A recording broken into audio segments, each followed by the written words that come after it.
A very, very pleasant morning to you.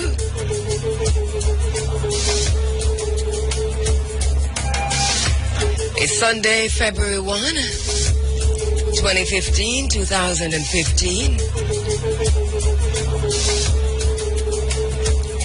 Welcome to the Africa Forum. You're inside of the Pan-African space. Well, the vision is to reunite the African family for development.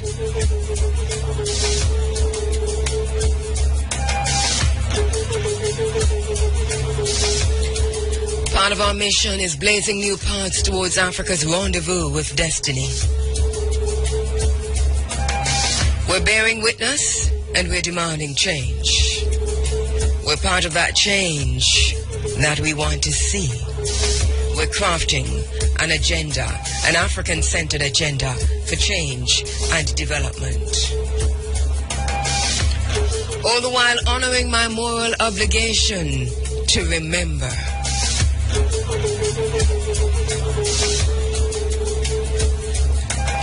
We're Africans not because we were born in Africa.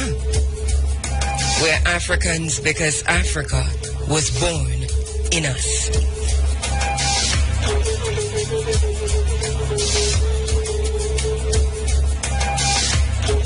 Before Amon, the greatest one, who though hidden from us is a source of all life, prosperity and health, let us unite in peace.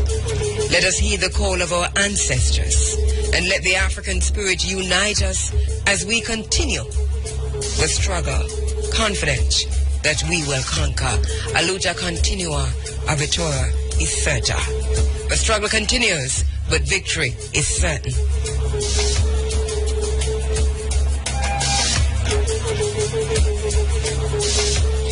Anku Janseneb to you.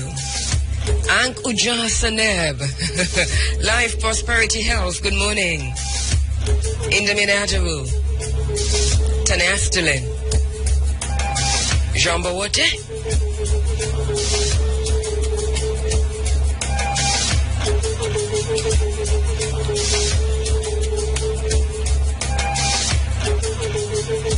Very pleasant morning to you on the 107s. 107.1 all the way to 107.9. Good morning, good morning, good morning to you. Good morning if you're joining us on the internet at iReFM.net. Welcome to the Pan-African space. Welcome to the African space.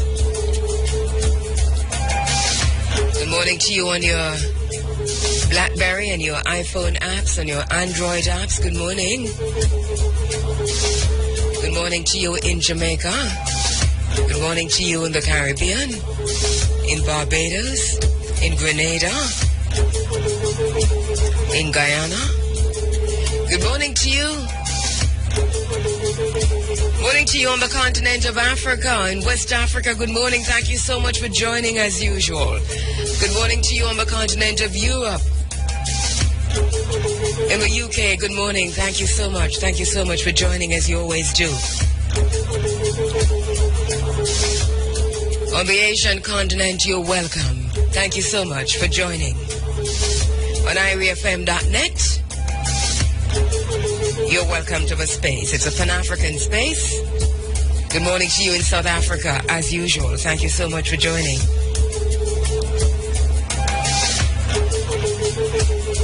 Determining when and where we enter.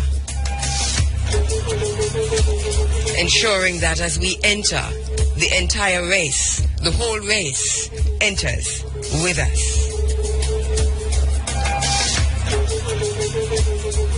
As Anna Julia Cooper says, it's a vital element in the regeneration of a race. When and where we enter. Entering as usual, through the doors of Kemet, through the gates of ancient Egypt, entering as usual from beginning, the daughter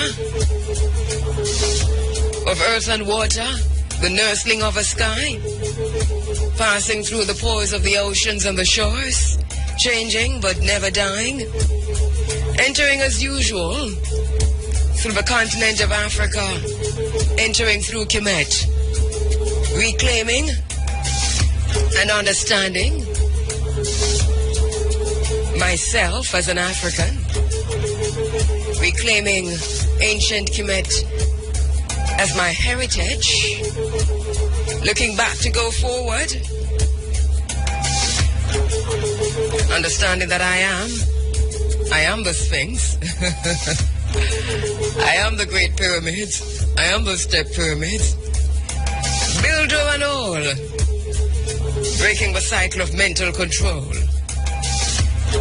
Understand that he who holds the land holds economic power. It's Sunday, February 1. It's Dennis Brown Day, all day on IRI FM.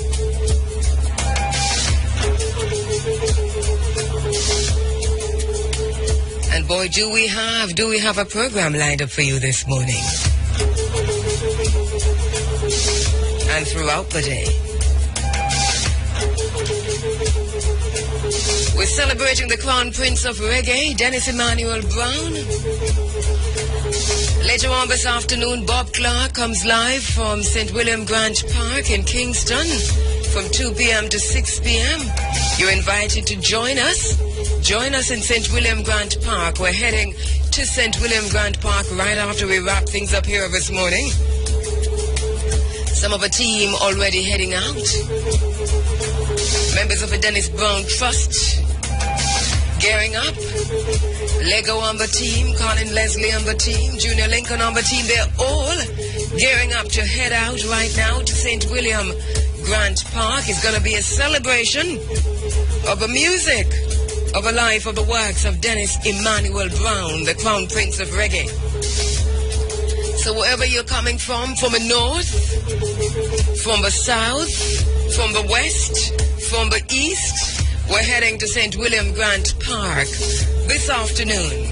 Gonna be joining Bob Clark and the IRI FM outside broadcast team. It's a big team, it's a massive team. We're heading to St. William Grant Park. Remember now the venue, the location is St. William Grant Park. That's where we're broadcasting live from today. Memories with Bob Clark comes to you live from St. William Grant Park. 2 to 6 p.m. It's a tribute to D. Brown, the Crown Prince of Reggae. It's Dennis Brown all day. Can't afford to miss it. Come meet and greet and be part of a celebration.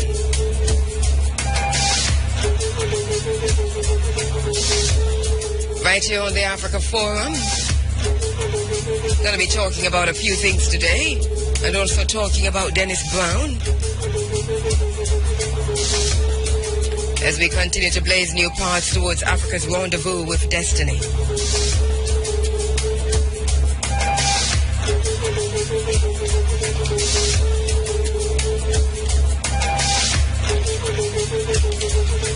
Talking about Dennis Brown, playing some music from Dennis Brown, but also looking ahead to the tribute that's coming up. The tribute's coming up.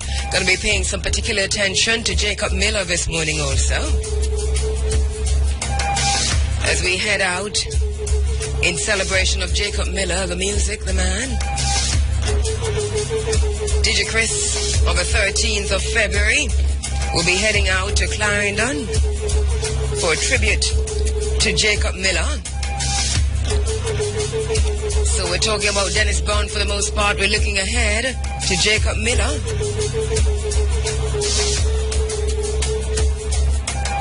So we've got your news in brief, but we've got so much more inside of the program this morning. Joining me in the studio later on this morning, Mr. Delroy Melody.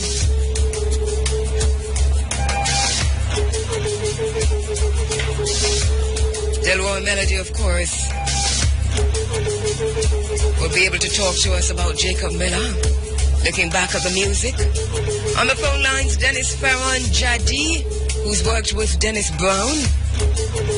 And we're going to be going to Cognac in France to speak with Jerome Savoy, who's actually writing the history of reggae.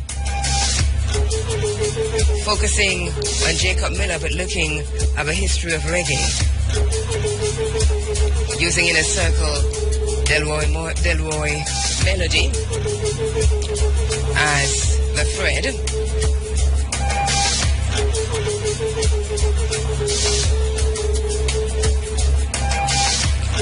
It is the beginning of African Liberation Month.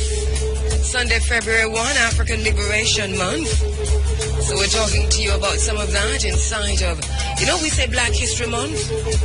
For a lot of us, it is becoming redundant. And we're not just focusing on the history because we understand Sankofa and we understand the living history. And sometimes people really do get twisted in just focusing on the history. So we want to broaden that conversation to talk about African liberation. And so for us, we focus and zoom in on African liberation for the month of February.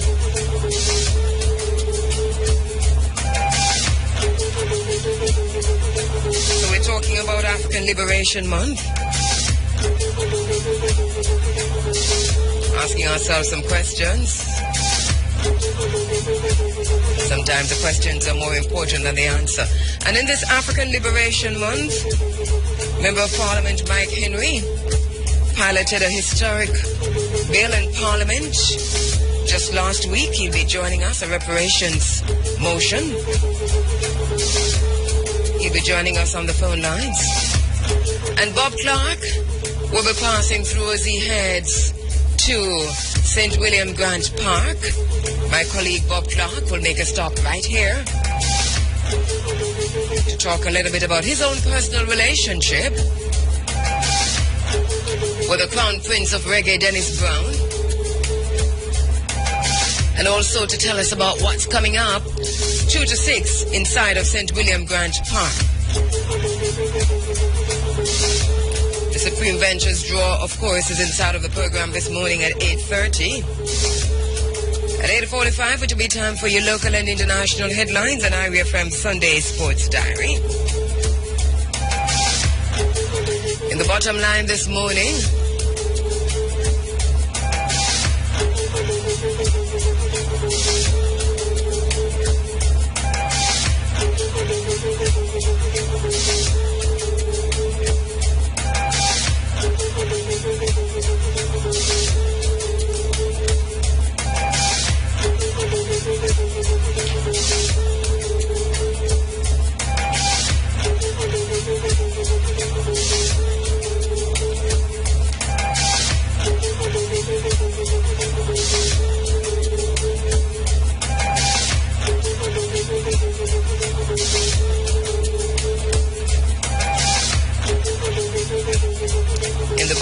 this morning we're asking questions about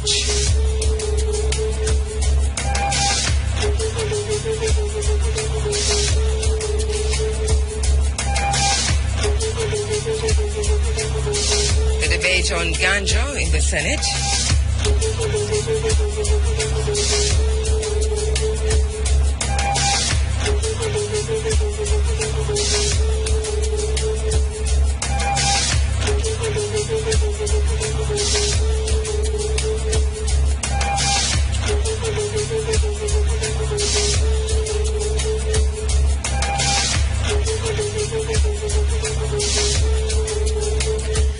Alright, so my own ambivalence. We're going to be talking a little bit about that this morning inside of the bottom line.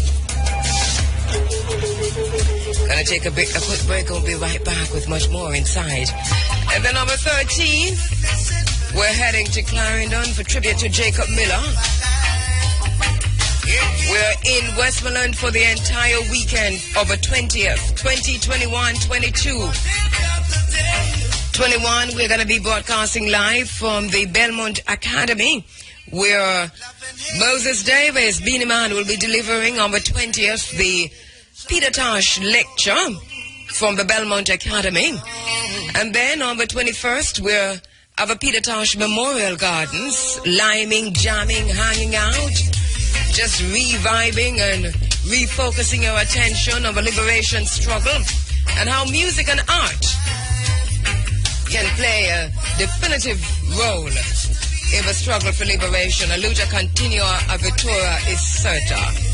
And then on the 22nd, it will be the Peter Tosh Festival in all its glory. Of course, the festival kicks off on the 20th. We're broadcasting live on the 20th, DJ Sunshine from the Belmont Academy. 2 to 6 again. Broadcasting live the Beanie Man lecture also, the Peter Tosh lecture delivered by Beanie Man. And then later on the 22nd, we broadcast live almost all day. Sunday the 22nd, we're live from the Peter Tosh Mausoleum, the Peter Tosh Memorial Gardens in Belmont, Westmoreland. You're invited to join us. It's going to be a festival of great proportions as we highlight and refocus our attention on the liberation struggle and how these great liberators among us use their music, use their art, understanding themselves as Africans in exile. It's African Liberation Month, the month of February. We're focusing throughout the month on the struggle for liberation. We're looking at the liberation movements and the challenges of good governance from continental Africa to the African diaspora. And we're using the music as a vehicle to ask some of those questions, to challenge ourselves. Because probably it is the sexiness of the French language why so many felt the need to tweet that they were Charlie Hebdo. Charlie Hebdo is a satirical magazine that we don't know that we want to be Charlie Hebdo anyway, glorifying and using rape as comedy. You know, that's what Charlie Hebdo does, use rape as comedy. As a matter of fact, on one of the magazine covers, Charlie Hebdo used, depicted, I think it was a pope, being sodomized by the image of Jesus, who was then being sodomized by the image of what they refer to as the Holy Spirit. Now, that's a magazine that a lot of Jamaicans, including Christians, were tweeting and crying over the deaths of 17 persons. And that is not to say that we don't think that any death, especially death of people in the media and journalists, is something that we should cry about or that we should be outraged about. But we spend so much time on that, all our energies, and our African leaders left the continent of Africa and found their way to France, locked tight in embrace with our oppressors as they march in solidarity with Charlie Hebdo and the 17 Europeans who had died. At the same time, over 2,000 Africans were being slaughtered by the same kind of terrorism, of the same kind of militancy that was happening in France.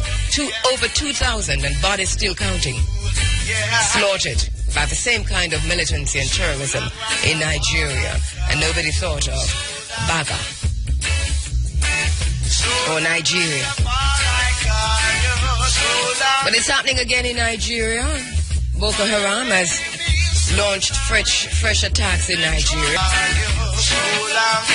Well, you've heard that the bill which seeks to decriminalize ganja for medicinal, religious and private personal use was tabled in the Senate on January 23.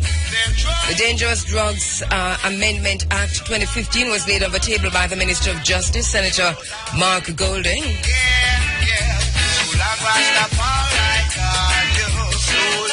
This morning in the bottom line, we are arguing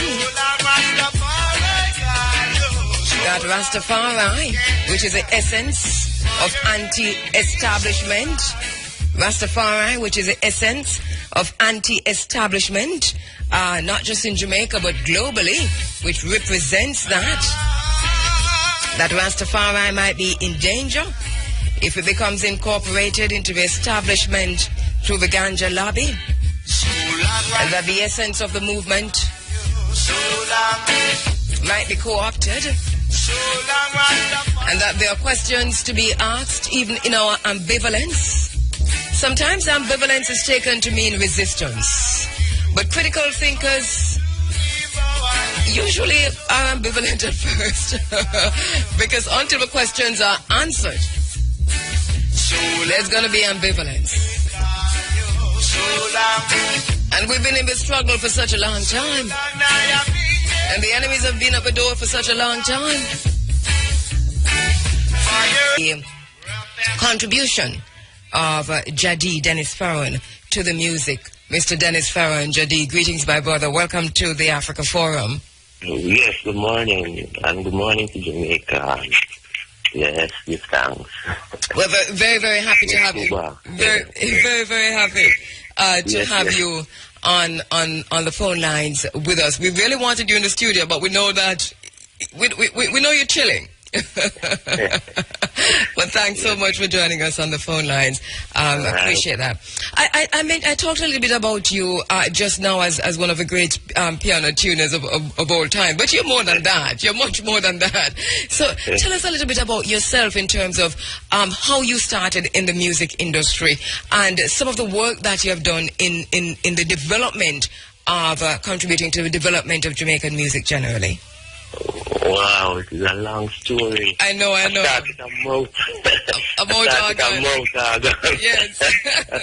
I bought a motor organ for 4 shillings. Yes. I'm Nightingale motor organ. When we were around 6-7 years old. Yes. And I started to play, in the center and with my uncle and so on, play these like a church song and these like a songs. Yes. And I come to Wellington Street. I live in Wellington Street, and listening to Comfy. A song was in Wellington Street with a steel line up in the ear. Playing a lot of, Scatterlights, boogie. That time music never did reach so high as it is now. Yes. And eventually learned some of the instrumental until I started to hear Danjo Man. And when I started to hear Danjo Man, I play all Danjo Man songs on my motor organ. And with a brother named Freddie Nelson, he was a singer too. Yes. And he took me to Studio One, and eventually I hold Danjo Man music sheet for every man in playing in trombone and me. And tune like Chinatown and these songs for Top Deck in Barbican. Yeah. So eventually now my motor organ last in Oak River because we used to go over Constitution Hill and come across and the motor organ drop out in Oak River. Yes. So my mother seen me in the yard looking sad and I couldn't tell her where I went. And Yes. So I living in Barbican with them time. Right. And I say, mommy, I want to learn the finger organ because I seen Jack in it too when this time I Scatterlight. And, them say, them want to take me down place down Orange Street where they might can teach me to play. Yes. That was, a long time ago. So who? 1967. Wow. 6, Yes. Yes. Yeah, in that time, yeah. So you were always interested in the music. You started with a motor organ, lose your motor organ at Hope River, and move on. I know myself, I never do nothing else but play music. It's just music. But it seemed to me, Jadi, that you weren't. It's almost you move with the greats in the business, but a lot of what you learned was self-taught in a way. Tell us, how did you get to learn to play the piano? Well, as I say, when I start, I see jacking me to my motor organ last. My mother asked her to help me to learn to play the keyboard because there was no keyboard in the home or nowhere around. So then see this piano shop down Orange Street, boy, and go to market, and a man say, I see a piano shop down Orange Street, carrying there. And might be, them can teach him to play. So when I go down there, my mother, the gentleman said, no, them don't teach no one to play, but if I can learn to fix the piano, I can learn to play it. So I said, all right. And I started as an apprentice in this little shop near the Cosmopolitan, above the below Bishan Street, and the biscuit company that was that shop. And there it is now, Easy Snapping was my mentor. But there is so much piano man come inside there. Frankie Bonito, Joe Mays, Me and them, man. There's all of them. Even if Andy Collins was coming there them time with touching. Yeah. And you say Easy Snapping was your mentor. What do you mean by that?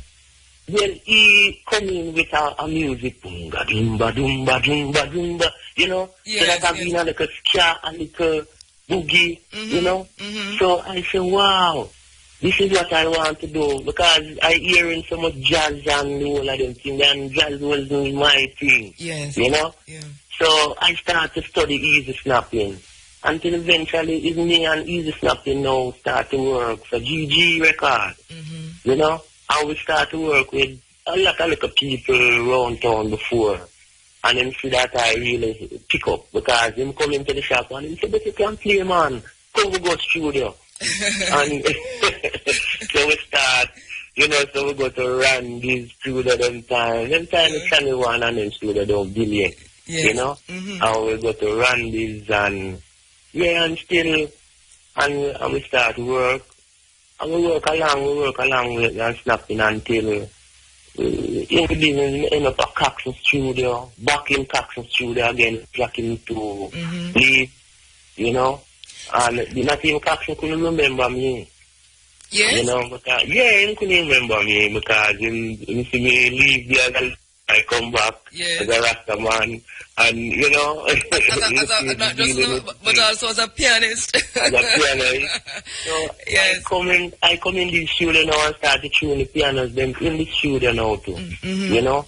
I tune for the whole of the studio them and all these things. And I end up at Coxon getting £1 a week, playing a whole lot of songs. I also called Lasha, Clean Face, Rasta Man. And a whole lot of Burning Spear. Play for the world. So you were playing for a whole lot of artists who were musicians, artists who were coming through recording at Studio One. Yeah. So how did you meet Dennis Brown? Dennis Brown, no. Well, we did have a band named the Stepping Stone that Rickabacker Freighter was with us them time. Because he was the first man who played the reggae check it. He carried me to Cox. Who is that? Rickabacker Freighter. He was the first man. He's the first man who do what?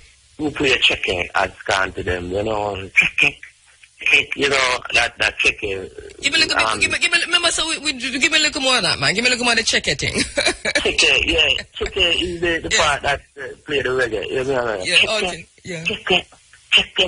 check it. So that's Rickabacker Freighter. Yes. He's the first man who really. And them play this Nanny Goat song and, you know, them say that is the first reggae tune for Larry Marshall and so on. So he took me to Coxon. So we did have a band with Little Freighter and named Stepping Stone. Yes. Yeah, so with Tony Griffith, Itiko, Dirty Harry, boy, I tell you, and D Junior. Yeah. You know, and we go out over Jamaica. And we was playing, but them time they pick up, anytime we go out, these musicians, these singers follow us because we are studio musicians and they know where we is. So we anyway over Jamaica, Dennis Brown will be there, Tootsie Bert and the Metal will be there, Tony Griffith and the Melodians, name them. And them always with us.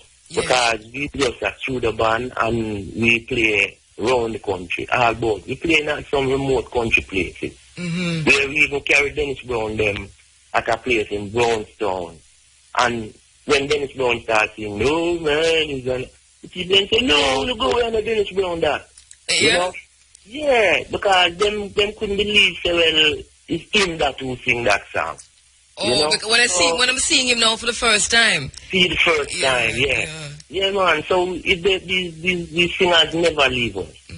You know. So what are some of the early memories that you have of Dennis Brown? Some boy, they never leave us. You know, he is so much ever a brilliant youth. I never meet no one like Dennis Brown. You could just start sing something or play something and then just start sing. You know, him is so brilliant. And I wish I would for you today could learn some of these tactics that these radio use Because, you know, if them have them like them was made to do this thing. You know, we musicians never did have no problem in making a song with Dennis Brown. We sing a lot of songs that other sing a song, because in the studio, like all a joking studio, we did have a whole line of man, and I have to work out all the songs then before the rest of musicians then get the cards to play, you know. And there is song like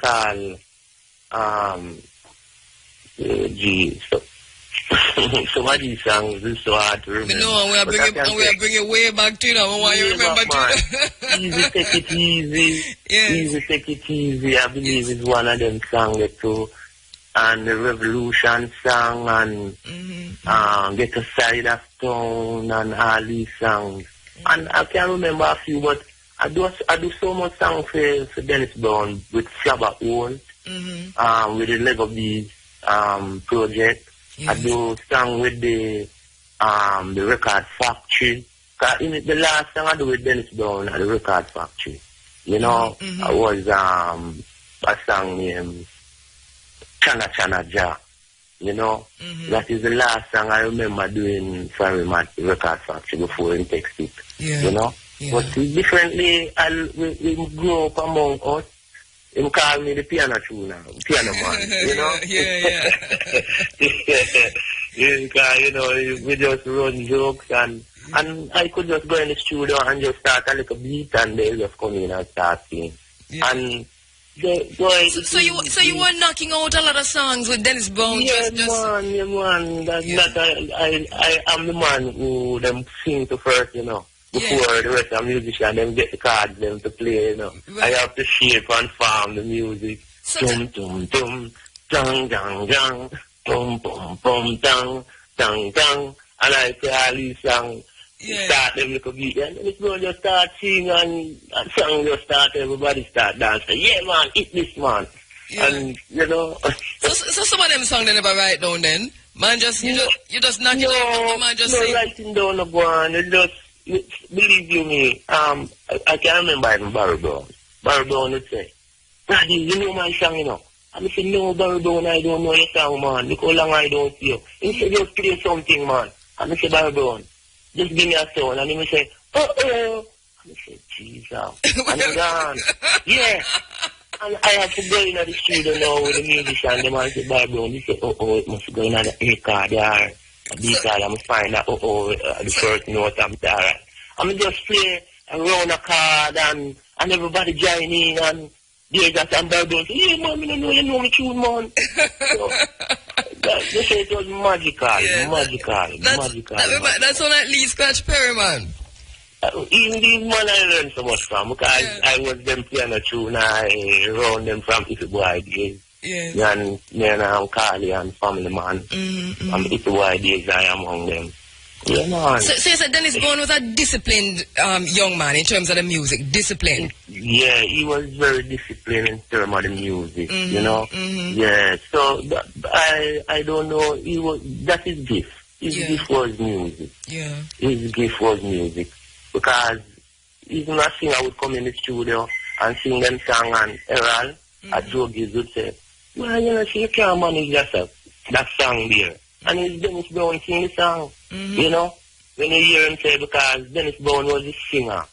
When we did have a record shop at the corner of Agri Park Road and Constant Springs, right at Half a Tree there. Yes. The Mighty Cloud record shop, right? And when we India man just come in and say, we're the latest Dennis Brown there. We latest Dennis. So it just, a man, you don't even have to hear him song, you just come after the latest Dennis Brown. So everybody see that Dennis Brown is the seller. So everybody want a song with Dennis Brown to put in the record shop. You know. So he was the seller. Yeah, you know, we're really captivated by, you know, for meet somebody like you, to have this conversation with somebody like you who's alive and underground here in Jamaica, alive and in Jamaica. But we don't hear much about you, and yet you're the man where a lot of these artists had to come to first to fashion the rhythm that them ultimately are going to use. So you until today. Until today. So you're still working with some artists today. What's some of the artists you're working with today? Well, Puka Kayuba, I have Kibaki, these young singers. I have a good album with Kibaki here right now. Yeah, man, I have Puka Kayuba. We have Daya, my son Daya, work on his tune them too. And there's so much. I set a man from St. Mary there now, Junior, the representer, and you know, next Virgin Trench, and name them. Believe you me, I can't remember some of the people them name that I wrote. Because you told me some me passed through your studio too. Yeah, man. When I was around my grandson. I can't remember, Yeah, man. Yeah, man. Because sooner or later, everybody ever passed through your studio. Yeah, man. Yeah. And even the Silver Tone, I'm working for the Silver Tone right now too. Yes, you know? Yeah, that long time group we was at Coxon, we still come back to me, and I work for Eric Donaldson, I work for Stanley and the Turbine, I work for everybody, Barbara Jones, God bless her soul. Yes. You know, send me the Pillar of Dream and all these songs and the Mid Tones and them, man. And I can't even know, I don't remember some people, sometimes people remind me. Yes, and we've been... music, you know. And what can you remember? I know you work on a whole lot of Dennis Brown music, but which you mentioned Revolution just now? Yeah, and Easy Take It Easy, and the most Joe Gibbs production. Yeah, because of Joe Gibbs production. Because as you say, you're a studio musician. I'm a studio musician, and I'm a Flower Old do so much. I'm Light Park do so much. And like this founding member with the people band and all these things, you know. And we play all officially for Light Park. And Light Park plays so much Dennis Brown music. And we was Dennis Brown backing band from them time. Yes. You know? Yes. Yeah, and with Light Park and we the people go beat and the whole of it was and Rufus, Sprinter and Rufus. And drummer Marshall from Babacan who teach Carly. You know, and I know a lot of people that sit down and hear all those names and I say, yeah, man, we know, we you know, kind of making a connection with back to the days and back to the music. You mentioned you were a founding member of the Lloyd Parks and We the People band, and you toured too. You toured. Did you also tour with Culture? Yes. Culture and the meditation group. We do a lot of songs for meditation and we do a lot of tunes for culture to Jaja See Them a Come, Disobedient Children, Zion Gate, name them. All those piano and Zion Gate, I play them, I play Jaja See Them a Come. Ducky Laugh from all them time. I'll fight them a fight, I go win them. All the music, Yeah. And then and the life that you put into that. On this Dennis Brown Day, today's Dennis Brown's birthday, you'd have been 58 years old today, and as we recall and we remember him, what is something that I know you are bringing you back to the days, you know, but what are some of your fondest memories of D Brown? I know you like the way him work and so on, but you know, what are some of the memories you have of him that you really cherish? Well, you see, our memories just studio memories. Because when I was I used to leave from uptown and go downtown. Yeah. I was the only one might be from uptown going downtown at Eyeglass Corner and all these places and picking up. And Dennis Brown and Greg Isaac was good friends, you know, and I worked for the whole of these brethren. Yes. And he just socially talking sometime and run to joke and sometimes say certain things and it turn into a song, you know. Sometimes, you know, these people is so unique and wonderful to be around. Yeah. I miss him so much. Yes. I always say, boy, I sorry him have to go, but, you know, sometimes when I want good and don't know, it's a dangerous thing. You know? when I'm don't know sometimes. Yeah. But that would have meant that he was a very humble man then. Yeah, because, you know, I come and see an industry and want to be a part of it. Never did know that it would get so big, but I know it growing, you know, and I always want to be something in something. And I get so push around to leave it. Because plenty time we build some things and some studios. We build it up, and when you come, the gate lock. You can't go in, and it's usually the man who do all of the work in the studio. You have to come back now and start again somewhere else. And we have to find another studio because we don't even have an instrument for ourselves, you know, that we could even sit at home and practice. Because a piano is a very big instrument and we can't own one because piano was only in the Atlanta festival time. You know? So we go through a whole lot of things and it never stopped me from the love that I have for the music. The musician them wasn't so wonderful to move around because musician, this is big man is a real serious thing, you know. When a man says he's a big man, you can't talk to him, you know. You know? Yes. And I always want to be a new man instead of a big man. So yes. So I really use the Wayne child and maintain my ability and try to be humble and have manners as my parents taught me. And we work in the studio, you know, and the musician, them grab where the money and run, you know. You see, all these things happen to us, you know. And it me work out all the tunes them, you know. And we grab where the money and run. In the morning, I have to go back town again and meet them and I'm all say, boy, Daddy, you had this big reach last night. Okay, so go, man. I go gone again, go work again, and we don't have no grievance amongst no one or nobody. Yes. And one of the things I know with you is that you were as a studio musician, it's not just a one song you work on in a day. No. What am I 10 tunes, and you have to go to a nightclub, you're playing at the night same way, and you know, we just rounded musically. Yes. Yeah, so before the days out, you'd have done what, 10 tunes? 10 tunes, and you don't remember the first one.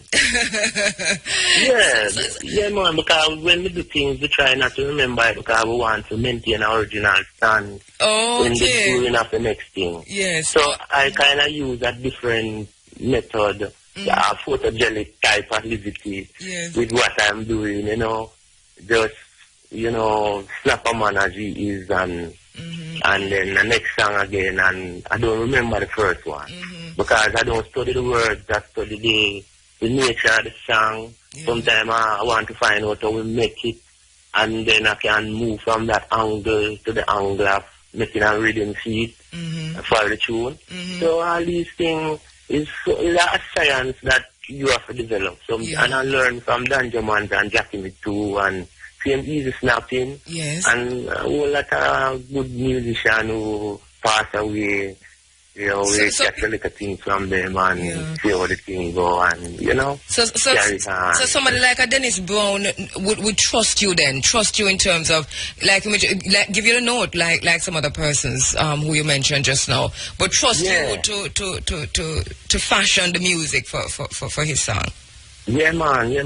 That he would come and say, easy, take it easy, don't take it so rough. I would just start to play. You know, yeah, man, and you know, and everybody join me, you know, because it comes in like it's just a jive.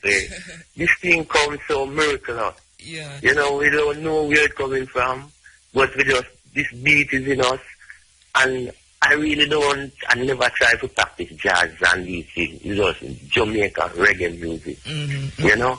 But Jaddy, I know when if you Google Jaddy, you know, I know that you are recognized in Europe and that a lot of white people recognize you, but it seems as if your own people don't really recognize you to the extent that others do. How you feel about that? It makes me feel free, you know, because I can walk. Yes. I'm just here and say, look, Jaddy, I will just gone. And these things don't make you feel like you're a musician. It make you feel like a civilian. And, you know, you can be able to function, you know. But when a lot of people know you and start to big you up, it's like you have to put up big iron gate and start behind some wall. I understand you perfectly, Jaddy. I just want to live here, man. As a Rastafarian, I mean, you've been a Rastafarian for a long time. Did you start out with the 12 tribes of Israel? Am I right? Or? No, you know, we love Nayabing and we learn from the ancient Rastaman say, no, we're not joining nothing. Yes. So we come through and we say the 12 tribe, we play a lot of songs with them because we play for Israel vibration and me a bagger and 20 of the singers them we play for up by until now I still playing for those other 12 tribe, all the lady from 12 tribe. We still play for them. Yeah. And but you know we never being given we used to them also as Michael and the Sons of Legion. You know? Yeah, so we play a lot of songs, me and China and these virgin we maintain we live it amongst them and but true, and it is wonderful. Rastafari let me be who I am today. Yes. Because I learned from His Majesty how to be humble. Yeah. And deal with the aggressor like how the aggressor deal with you. And you must try and be a new man. So is it and now she's still trying to be that new man. Yes. Well, Jadi, as I said before, honored to know, honored to talk to you, honored to have you on the Africa Forum, and I know that humility is your second name, is your middle name, really. But it's good it's good. Thank you so much for taking the time out for talking to us on air about your work, about the days of working with Dennis Brown, even as we celebrate D Brown Day today. But at least we can tap into some of what you do. We need to talk to you much more. Lots of information. We're going to play Revolution, I think, now, because this is one of the songs that you worked on with D Brown. Yes. We're tapping into the revolutionary spirit. All right. Give thanks, my brother, Jadi. Thank you. Dennis, one of the songs, and he's worked on a lot. That Dennis Jadi Farron is good to talk to and honor and identify the greats among us while they're still alive. And Jadi, Dennis Farron, is one of those persons. Geniuses are not born; they are created. Geniuses are born, they're not created. Thank you. So this is said of Jadi, that he was born a genius. He was born a genius. Somebody who, more than many others, who has been in the music industry for such a very, very long time, has contributed to the extent that he has contributed to the music industry, to the development of Jamaican music, has played with and has met so many of the greats in Jamaican music. But really and truly, we do hear a lot about the person, behind the microphone, the sound of the voice that's coming out. Sometimes we do not pay enough attention to those who create the rhythms and the musicians and the piano players, and, But he worked on this one with D Brown on this D Brown Day on IRE FM. IRFM is celebrating the Crown Prince of Reggae, Dennis Emmanuel Brown. Dennis Emmanuel Brown, 58th, Earth Strong. And today we're heading right after this program to St. William Grant Park in Kingston. That is where the tribute today is going to climax with Bob Clark on the program Memories. Memories coming to you live from St. William Grant Park today. Lego Amber team in St. William Grant Park as a tribute to Dennis Brown on this Dennis Brown Day. Climaxes 2 p.m. to 6 p.m. a live broadcast of Memories with Bob Clark. Please come to the park and join us today. Come, let us celebrate D Brown on this D Brown Day. One of the things we're doing, even as we talk about D Brown on this D Brown Day, is looking ahead, because as I said earlier, we are focusing in this African Liberation Month on the struggle for African liberation, looking at African liberation movements, and looking at individuals and groups that, especially artists, who have used their art as their activism, who understood and understand that art is one of the greatest vehicles for activism, for advocacy. And so their art, which is their music, they've used in the struggle for liberation. One such is D Brown, of course. Another one, Jacob Miller. And we're looking ahead to the tribute to Jacob Miller, which will come from Clarendon on the 13th of February. DJ Chris, Digital Chris, who is the brother of Jacob Miller, will be broadcasting live from Clarendon on the 13th. We'll tell you more about that as we go on, but we're looking ahead. Now, 7:36, we go live to France, to Cognac, France, where Jerome Savoy is standing by. He's now working on a project, Jacob Miller and Inner Circle's biography, and called Forward Jaja Children. Good afternoon in France to you, Jerome Savoy. Good afternoon. Thank you so much for joining us. Hello, good morning. Good morning, everybody. I'm pleased to speak with you today. All right, and we're very happy to have you on the line with us inside of the Many thanks for inviting me. All right. All right, let us talk a little bit about the work that you're doing now. It is a biography and an encyclopedia of reggae. What made you decided to do this? What's the thinking behind it? Well, everything started in 97 when I discovered reggae. I discovered reggae with Jacob Miller's video, Jacob Miller and Inner Circle, live in 77. Then I tried to find information about them, but nothing was available. There was a few reports about the singer himself.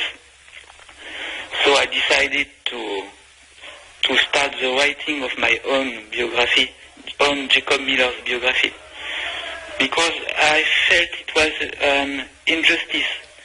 This was the number one artist in Jamaica, and nobody wrote a book about him until then. So I decided to start my book. Mm-hmm. And it is a biography, but it's also an encyclopedia of reggae, which means that where do you start from? Do you start from the beginning in terms of finding the origin of reggae music? Is that where you start? Well, I start with a strictly biography, spoken biography, but with the progression of the book, there was some connection with other artists like Winston McKenna, David Jason, Delroy Melody, Israel Vibration, Tommy Cowan. So I start to speak about the other artists, and I speak about the connection between the musicians and the singers in reggae. So it's an encyclopedia of reggae with Jacob Miller and Inner Circle as a thread, because Inner Circle was in the origin of the reggae. They are in the reggae since the beginning of the music. So every artist and musician involved in the project are treated in my book. Mm-hmm. All right, we're very happy to hear that. Today we're celebrating Dennis Brown Day here in Jamaica and paying tribute to Dennis Brown. Is he also included in your book? Yes, it included because Dennis Brown made various lives with Inner Circle as a backing band in the 72 and 73 years. Also in 74. Jacob Miller and Inner Circle went with Dennis Brown in San Francisco in 75 also.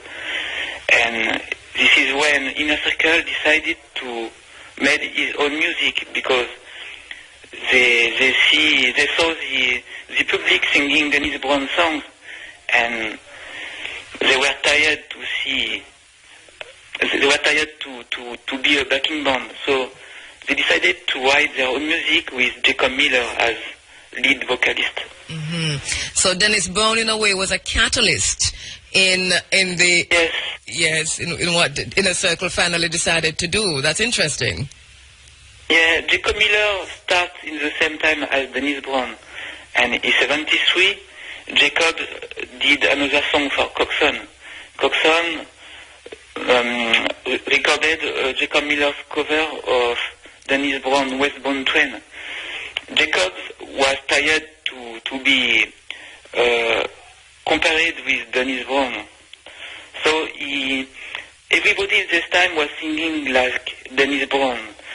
But the way to be different was to sing, was to find another way to sing, okay?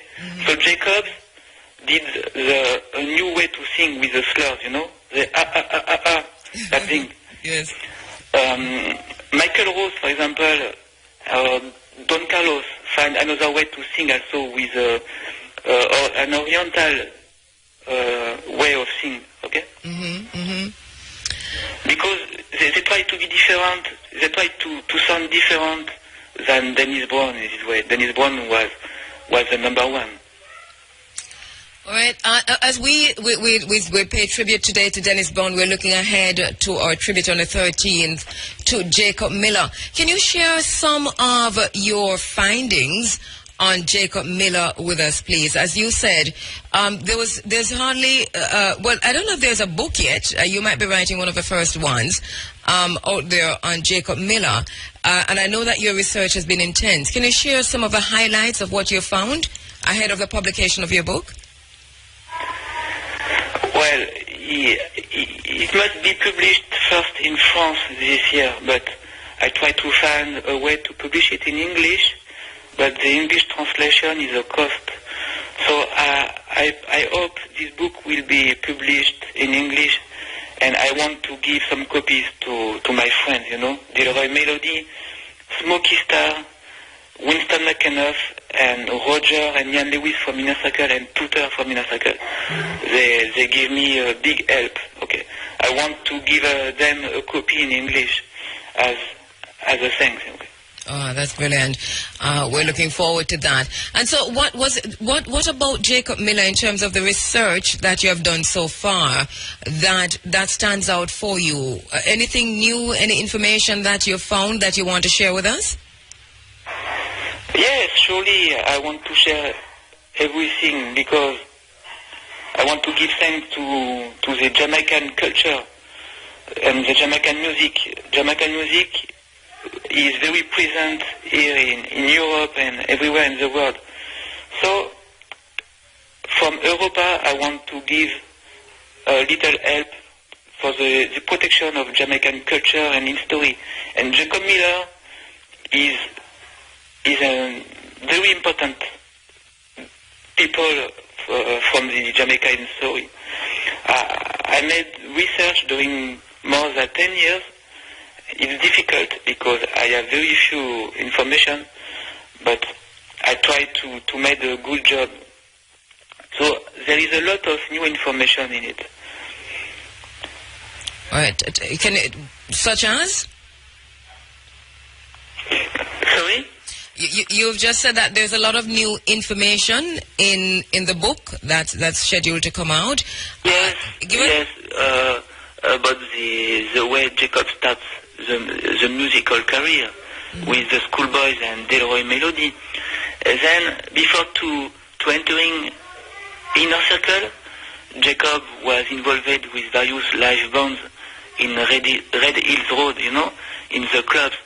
He learned a lot of things with the live bands, with Smooth Wallace, Smokey Star.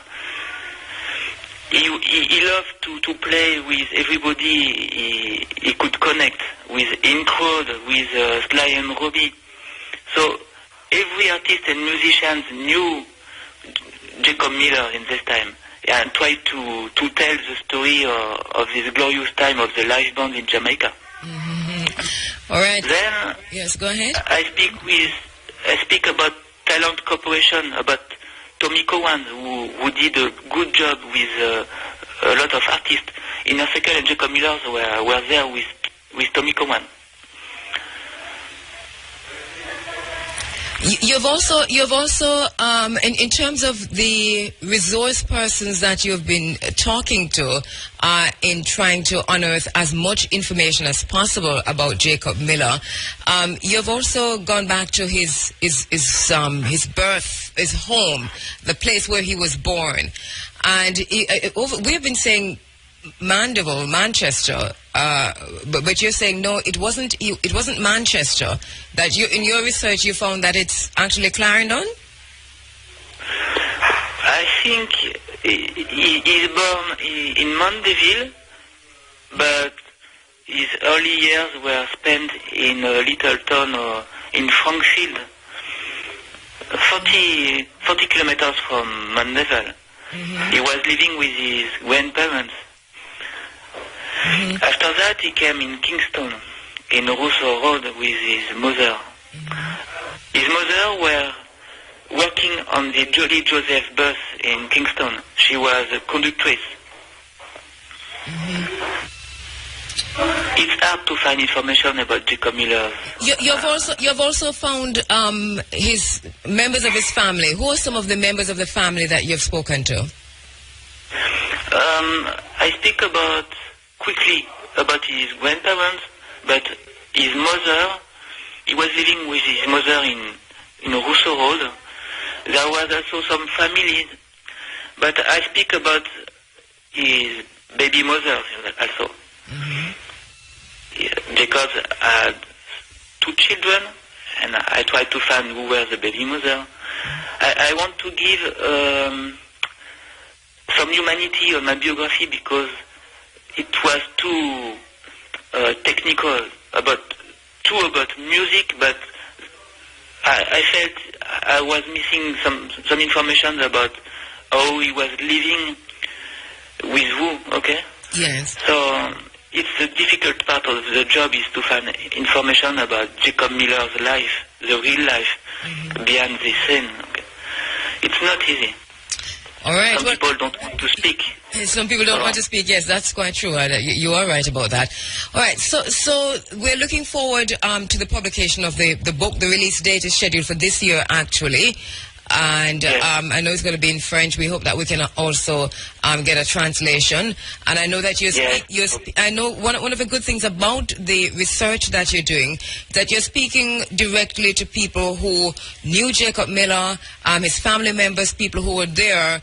And so for me, you know, that's really a brilliant way to go. Barring the absence of documented information.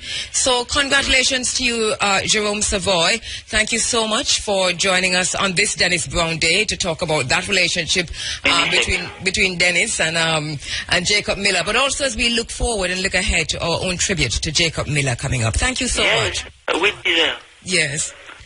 I hope you can come in for the tribute. I hope.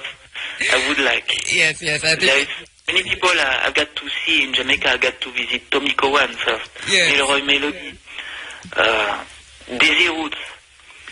I want to find the drummer Calvin Mackenzie, who was one of the best drummers in Jamaica.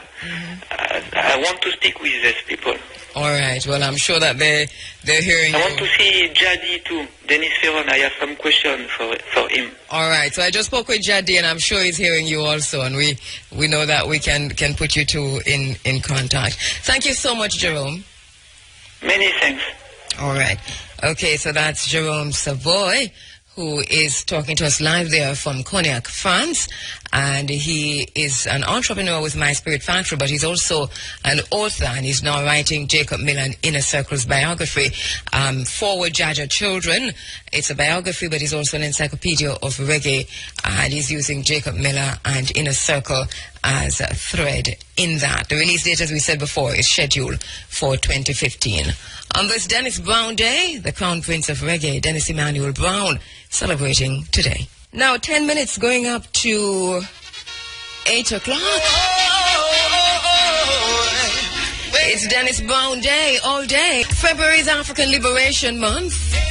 The struggle for African liberation, the liberation movements and the challenges of good governance from continental Africa to the African diaspora is my focus this month. And the soundtrack for that are the African liberators who found themselves in exile here in Jamaica, but use their music as vehicles for liberation.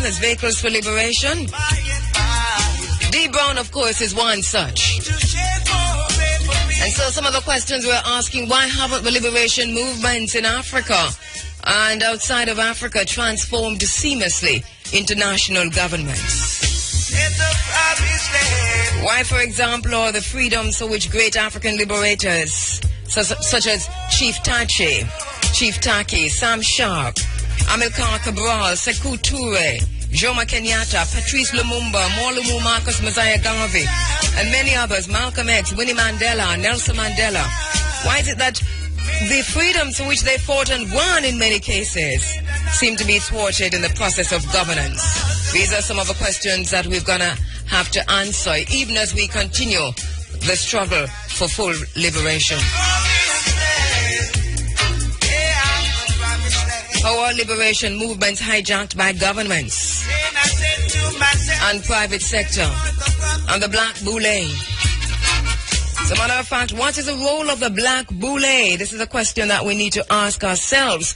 What is the role of the black boule, the black elites in Jamaica, in the African diaspora, regarding stymieing liberation movements? These are questions we have to ask ourselves.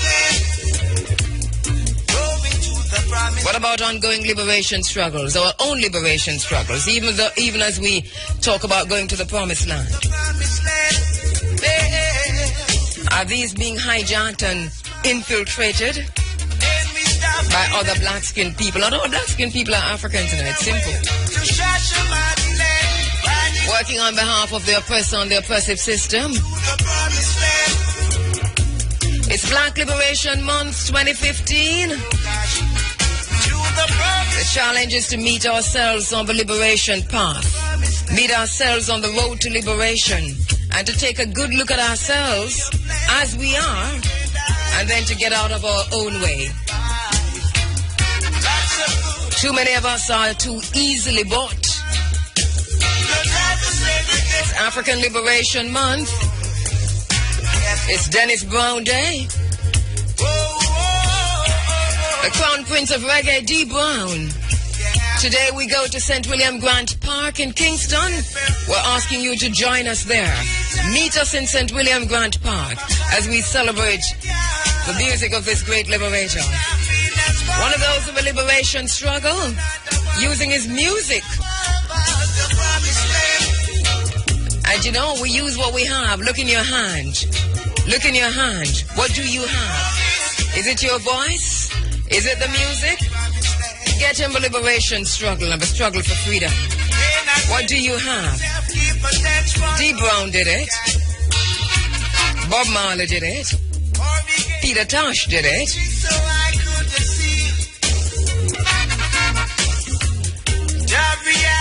You can do it.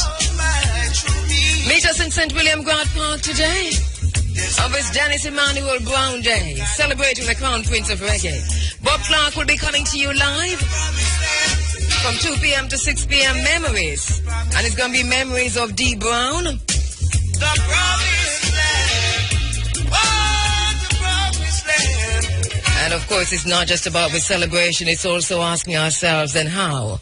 How do we now move this forward?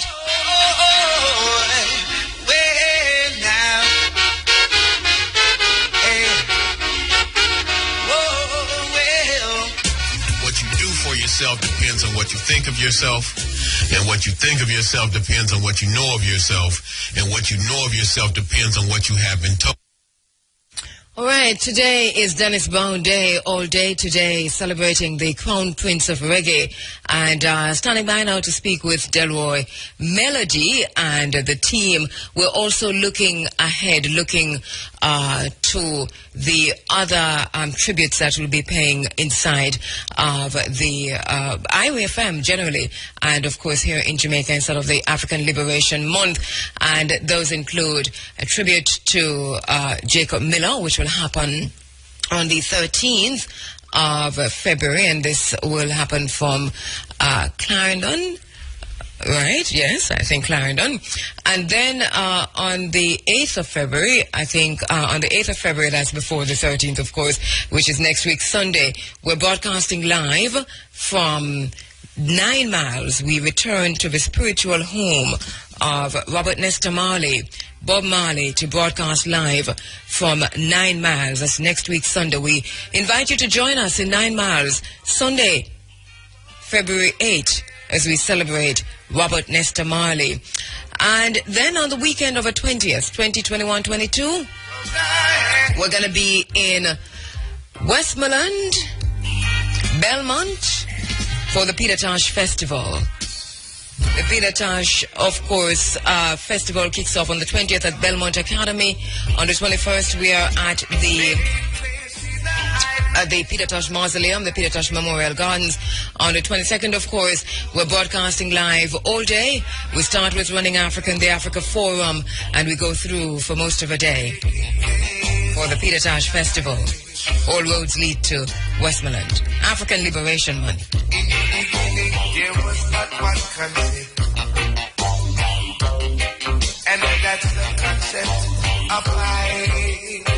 Hey, good morning to you, Miss Silvina on Canary AC, Kingston. Good morning to you, Miss Silvina. Thank you so much for listening in. Hope you're enjoying the music from D. Brown. And of course to Irie daughter Michelle, good morning. All right, just standing by to speak with Delroy Melody, James Jones, Claudette Jones, Julia Scott, Owen Simpson. Right ahead of moving into Kingston. For those who are in Kingston, I know you're heading to St. William Grant Park. You're coming from St. Mary, you're heading to St. William Grant Park. You're coming from St. Anne, you're heading to St. William Grant Park. You're coming from Mandeville, you're heading to St. William Grant Park. In Kingston, that is where the big tribute is to D. Brown, Dennis Emmanuel Brown. Today, we're broadcasting live from 2 p.m. to 6 p.m. Memories with Bob Clark.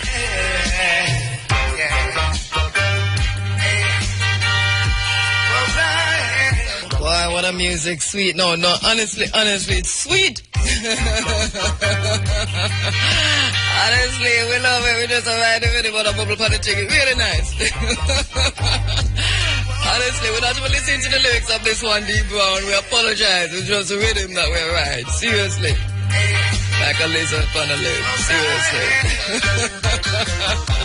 The team, they're here. They're in the studio in this African Liberation Month. Let me welcome to the studio, Delroy Melody. Good morning, Hotep. Greetings, my brother.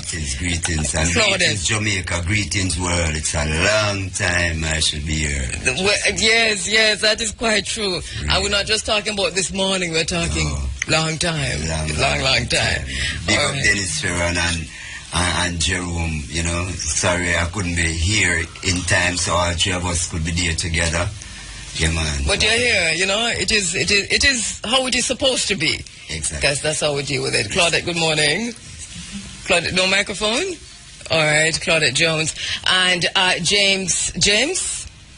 Yeah, that's James. James, okay. Julius?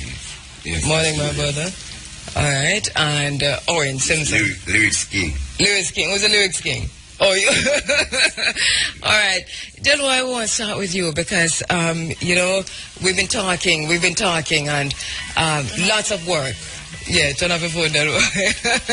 Lots of work. We really must say, as we said to Dennis Farron earlier, that, you know, we have such talented people in Jamaica who have contributed so much to the development of Jamaica music, who are alive and still contributing to Jamaica. And you are one such person. Tell us a little bit about... You better believe that. How you started in the business, Delroy.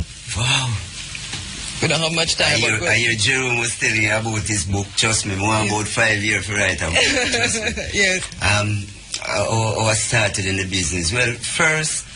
it all started going to church with my father wife at the time. You know, she was a revival church member, you know, foot stamping and hand clapping. And she could sing. Mm-hmm. So, you know, she always take me to church with her. And trust me, when them start singing, you know, it's like, you know, them style move me, you know. Yeah. So I was there, and that's where me start getting my practice from and thing, you know. Till me, you know, me realize, yes, you know, it look like me can do this thing, you know. Well, them time there, I was probably around about we a little past 11 going into 12 because me leave country and come back to Kingston about 10, 11.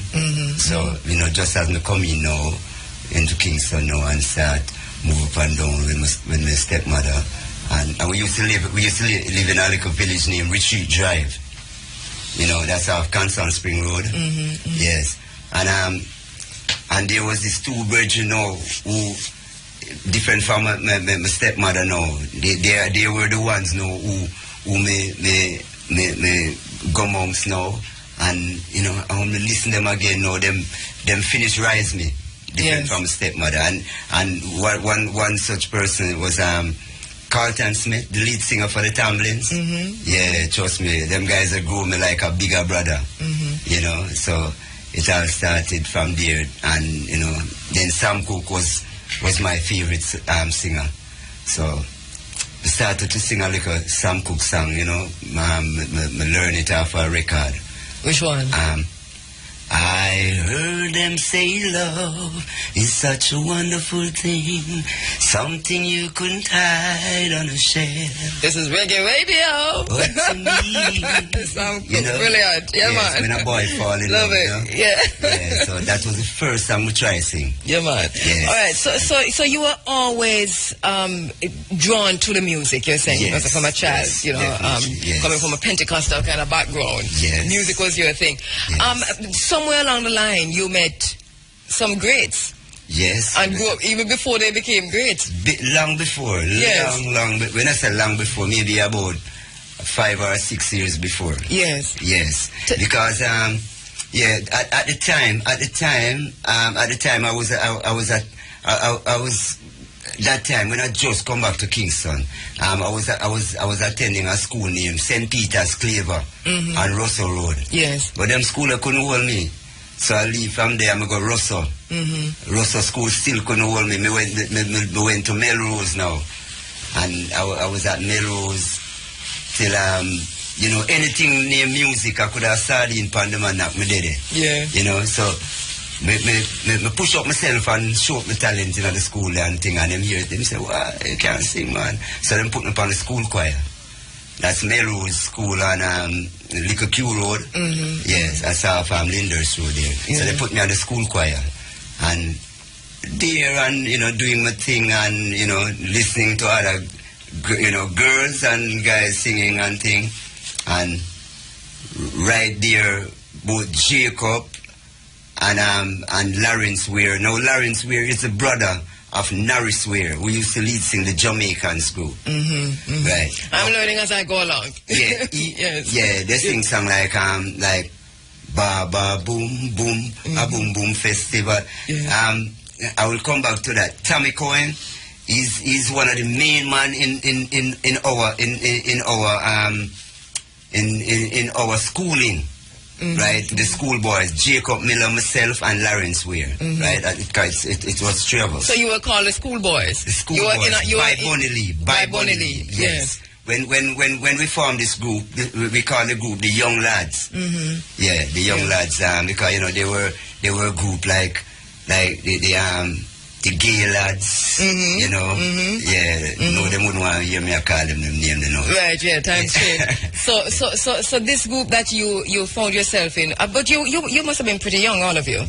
Yes, Jacob was 13 at the time. Yeah. And I was 14, Lawrence was 14. Yeah, I was in grade 9A.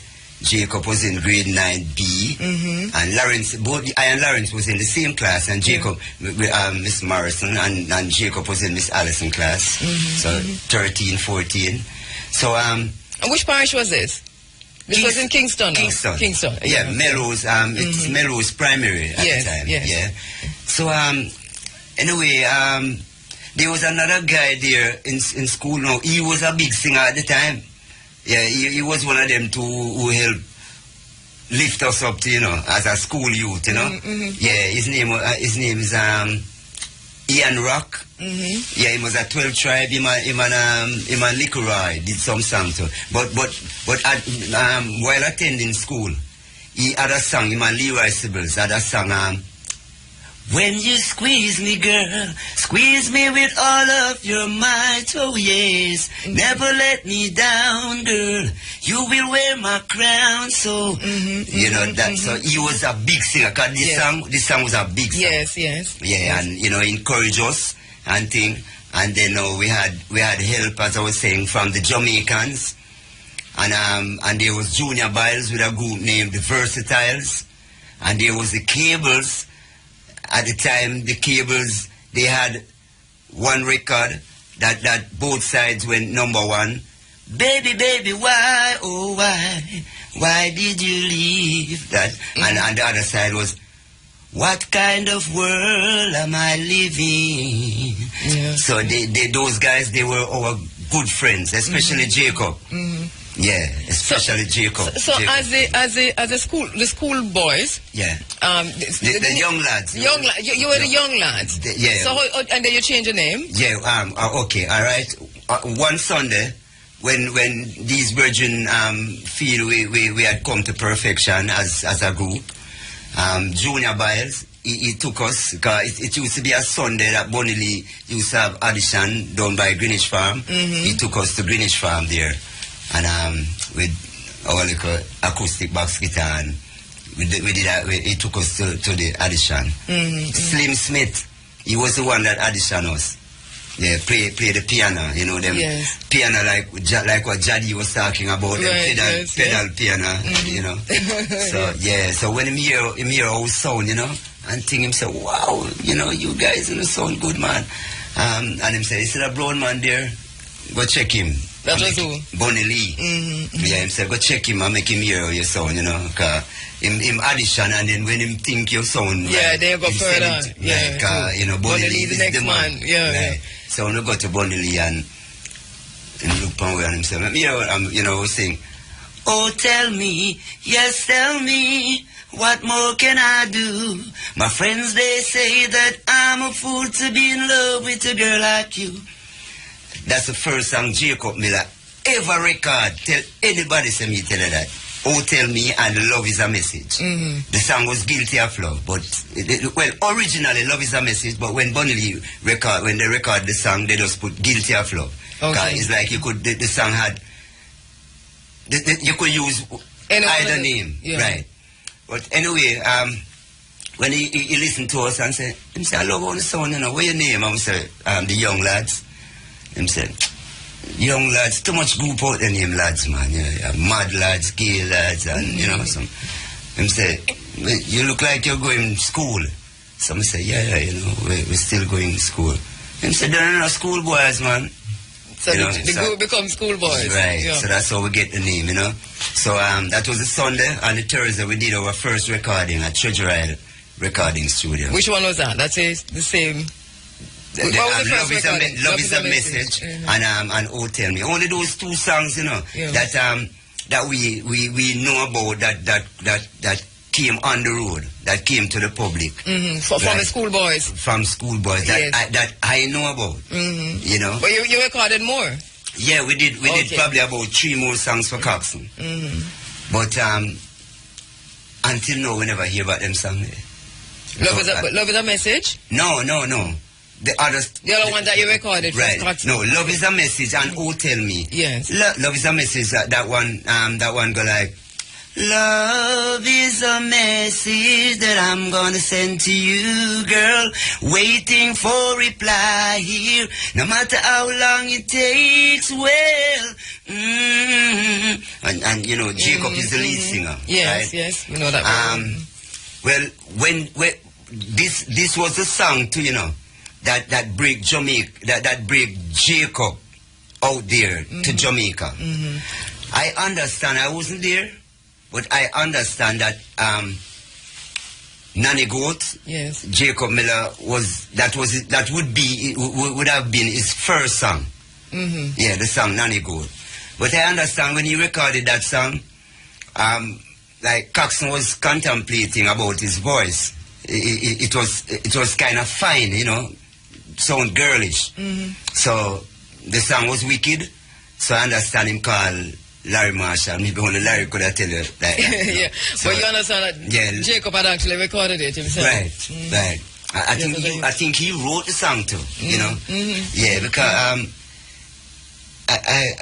I didn't even know who wrote that song, but that's what I understood. Because at that time we had stopped singing together. Okay. Right. So the schoolboys had disbanded. You were now on your own. Yes, because So what? I know we're just 7 minutes away from the Supreme Venture cash pot draw and so on. We'll go right into it and then try and come back to you immediately after that. We don't have much time, but we're going to squeeze in as much as we possibly can. No problem. All right. So from there, tell us about Jacob Miller. What was he like? Because we're looking forward to go pay tribute to Jacob. I want to tell you, trust me, you see when time when Jacob break out now the right way, because he used to come and check me after the group split. Lawrence, why the group split? Lawrence migrated to the United States, right? Right. So Jacob and I were there. So we decided to, and then now Jadi, he was with Mighty Clouds. So they had a band. That is Dennis Ferron that we spoke to this morning. Yes. He recorded my first song as Delroy Melody when I was 16 years old. Yes. So they had a band named Food, Clothes and Shelter. Or Mighty Clouds call it Mighty Clouds Band. But you know, as the producer them see them take your band and get for them name. You know what I mean? So they was going to have people named Levi Williams. This guy Levi Williams was in it. So they was going to Treasury to record a song with Levi Williams. A song go like, a Rasta man is a peaceful man, don't believe in doing wrong. They was going to record that song.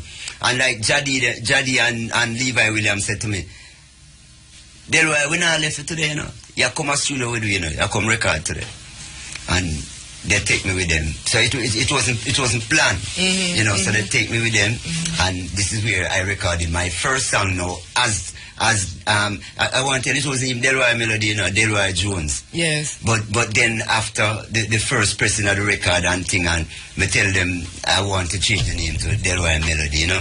So Jacob now, he always come there and check me, you know, because you see, what happened, my home used to come in like Jacob home, you know, when my mother cook, you know, she always leave Jacob dinner. Because Jacob, him just pop on. You know, it's like he's in yard. So him have to tell us him come. You understand? So this is how. So you were very, very close. I'm telling you, it's like my brother. The only somebody I felt knew Jacob more than me was his mother. Yes. And Lawrence, right? Because Lawrence home was just outside where Jacob used to live at Russell Road. And Lawrence used to live at a place named Rome. That's right at the corner of Russell Road and Maxwell Avenue there, right over on the gully bank there, so they call over there Rome. Because you see, in the evening when we left school, you know, there's a gully that run right along the play field that it leads straight to Rome or out back to where Lawrence live, right? And have a step from in there. So in the evening when we leave school and we're gonna rehearse, we jump down in the gully. Me, Lawrence and Jacob, and other guys, other schoolboys who live that side, and we walk down in there and come up when we reach out by a room. So we come by his home to rehearse. And as me I say, people like say name again, Tommy Cohen, I can big up yourself, Dada, big up yourself, Martin. Big up yourself, Narisware, anyone of there. Blessed love. You see me? Cable Drummans, Rye, Egbert, Cables. I want to make this thing happen. You see me? Yeah, man. And I can remember, you know, the first time we went to record a song, you know, my cousin, he had this little reel-to-reel 2-track tape. First time I ever see anything like that, you know, with a little mic. That time I used to live at one place near Mangoostown off Walton Park Road. Right, and that is before we record, you know, before we went to Bonelli or anything. So we wanted to know our voice sound. So we went there and him record us. Now when Jacob hear our voice sound. You audition yourself? Huh? As young men, you audition yourself? Yeah, but my cousin had this reel tape. So he's gonna record us now. Yeah, and play back. Right, this was the first time we was gonna hear what we sound like. Yes. And when Jacob hear what him sound like, him said, no, Rasta, you know. What him say, no? He said, boy, him not sing right now.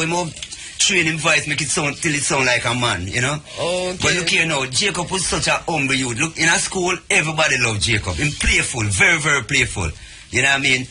You know, them kind of play, they will come and chinks up on all your ears and all these things, slap you in your head and, you know, you run up and down, especially with the girls and all of these things, you know, so everybody love him.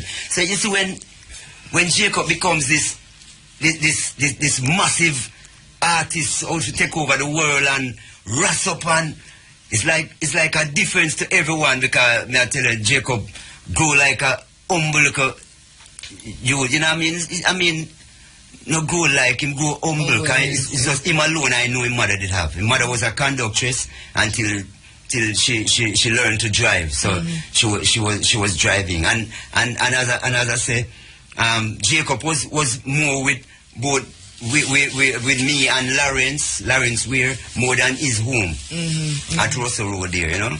Well, we look forward to hearing so much from you about Jacob Miller. I know DJ Chris is going to be talking to you also. Man.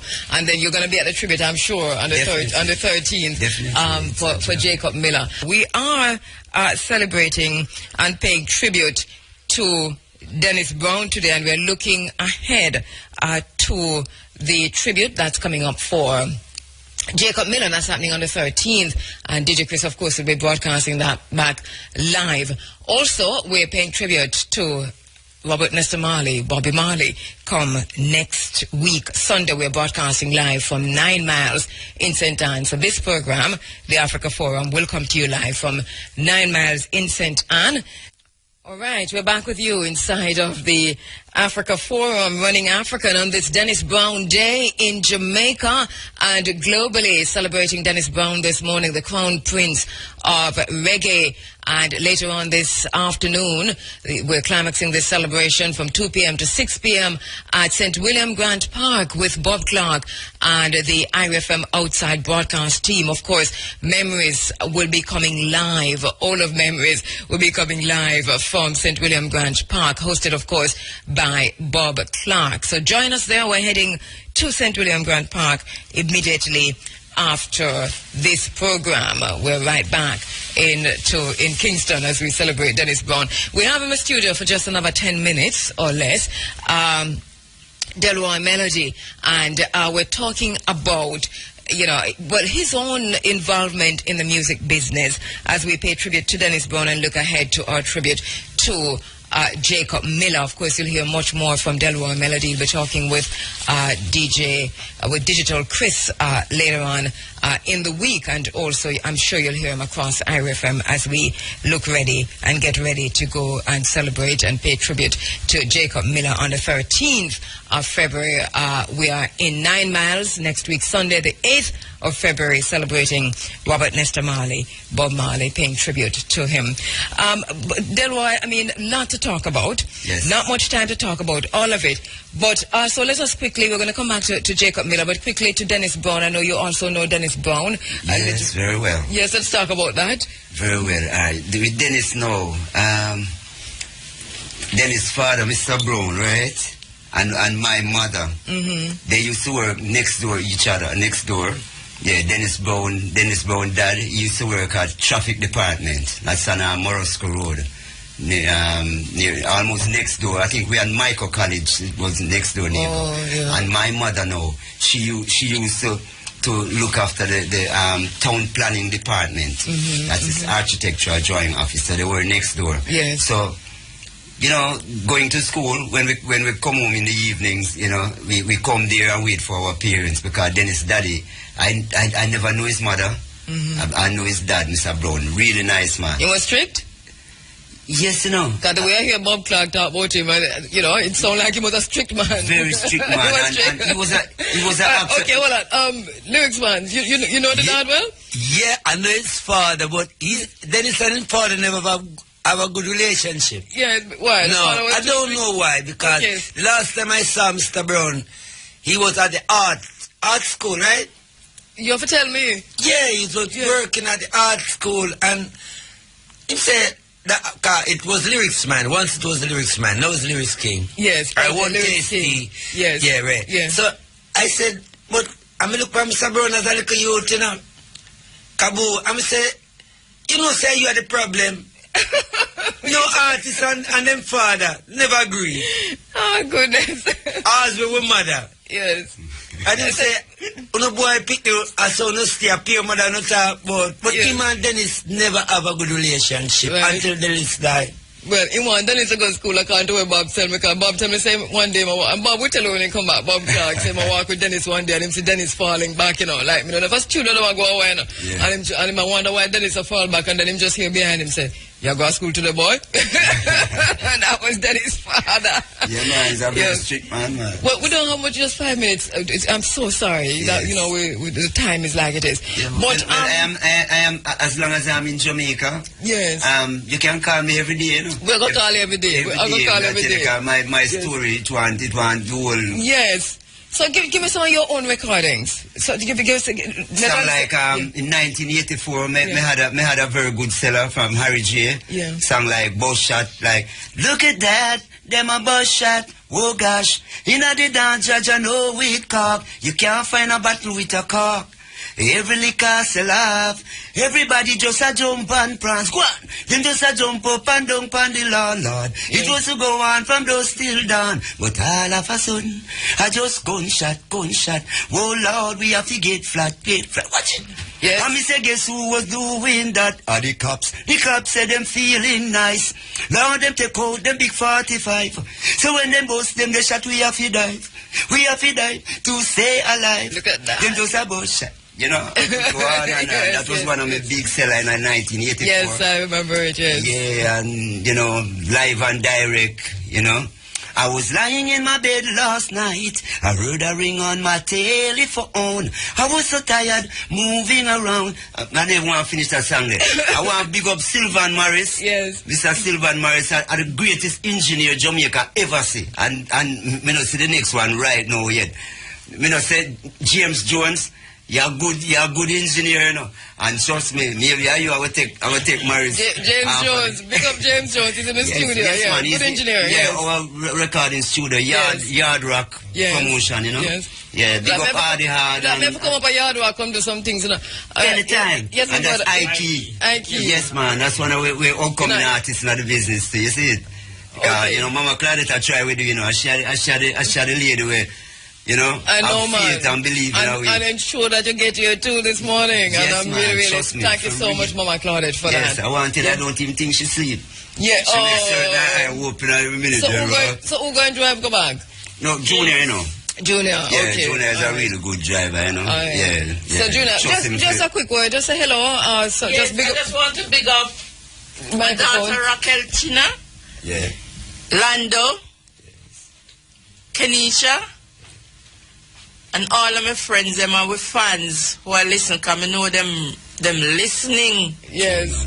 We just sorry, so we don't have more time. Because I'm not going to start talking, you know, our listeners just need to know that when they start talking, you know, that boy. We don't start talking, trust me. Because look here, I want to beg him 1 minute again, right, you know, quick, big up Bunny Lee. Yes. Father Bunny Lee, anyway, they gotta big up yourself, Striker Lee. You're one of the best producers the world ever know, remember me tell you. Because you're one of the producers who make schoolboys be what schoolboy. You first get Jacob the break, see? Yes. And the only producer, I mean, over the years, I sing for producers, see me?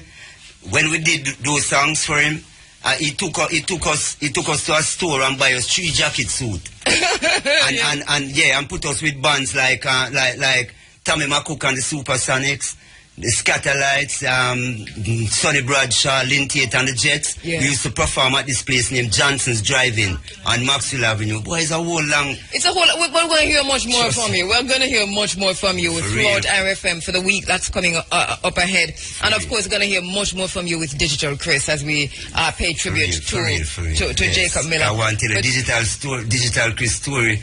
It moved me out again because I never knew Jacob had any other different from him and his mother. Yes. And him don't call me Delroy Melody, you know. Him call me Lassie. Yeah, that you see that name, my name Lassive, Lassive. Yes. But going to school, me had problem with the pick me them, you know. Because instead of them try pronounce it Lassive, they say Lassie. And in them time, they have a little dog show used to come on the TV named Lassie. It's so popular, right? True, Lassie, everybody. But you know, you have a famous daughter, you know.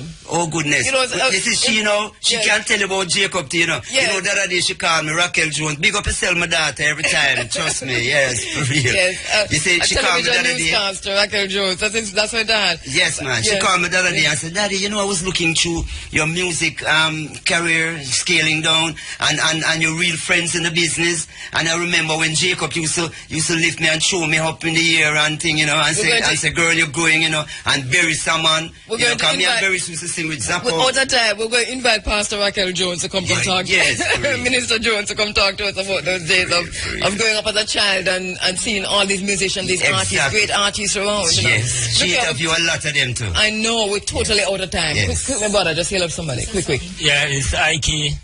And just giving thanks and praise to Mr. Melody and Level Production and Hard Rock Studio for the opportunity for Ike get, you know. Give thanks. Man and the rest of the crew, hard yard. Thank you so much. It was right upon the news time. Thank you so much. Thank you, Delwan. Thank you, Mama Claudette, for getting the team in. Yes, and we'll hear much more from the group as we look forward to Jacob Miller. That is me just high-fiving with Hal Sheinberg. All right, we're standing by for the local and international headlines, and then right after that, it will be time for IRFM's Sunday Sports Diary. You're inside of the Africa Forum. It is Running African. Standing by for, I'm so sorry, Hashane. I'm so sorry. Time is way past. If we could just do this quickly, please. All right, time now. Shortly for the local and international headlines, trying to make this as quick as possible, and we do apologize for the late start of the news. We are in a little teeny way responsible. Hal Sheinberg getting ready to present that. Thank you very much. Safe travel back. Thank you, my brother. You have something? All right, okay. Yeah, man, give thanks, Mama Claudette. What good. Yeah, all right, give thanks. We're saying all of this on the microphone. Alshade, no, that's how it is. It is, tell what you Alshade. It's Dennis Brown Day on IRFM. Time now for the local and international headlines, and Hal Sheinberg standing by with that.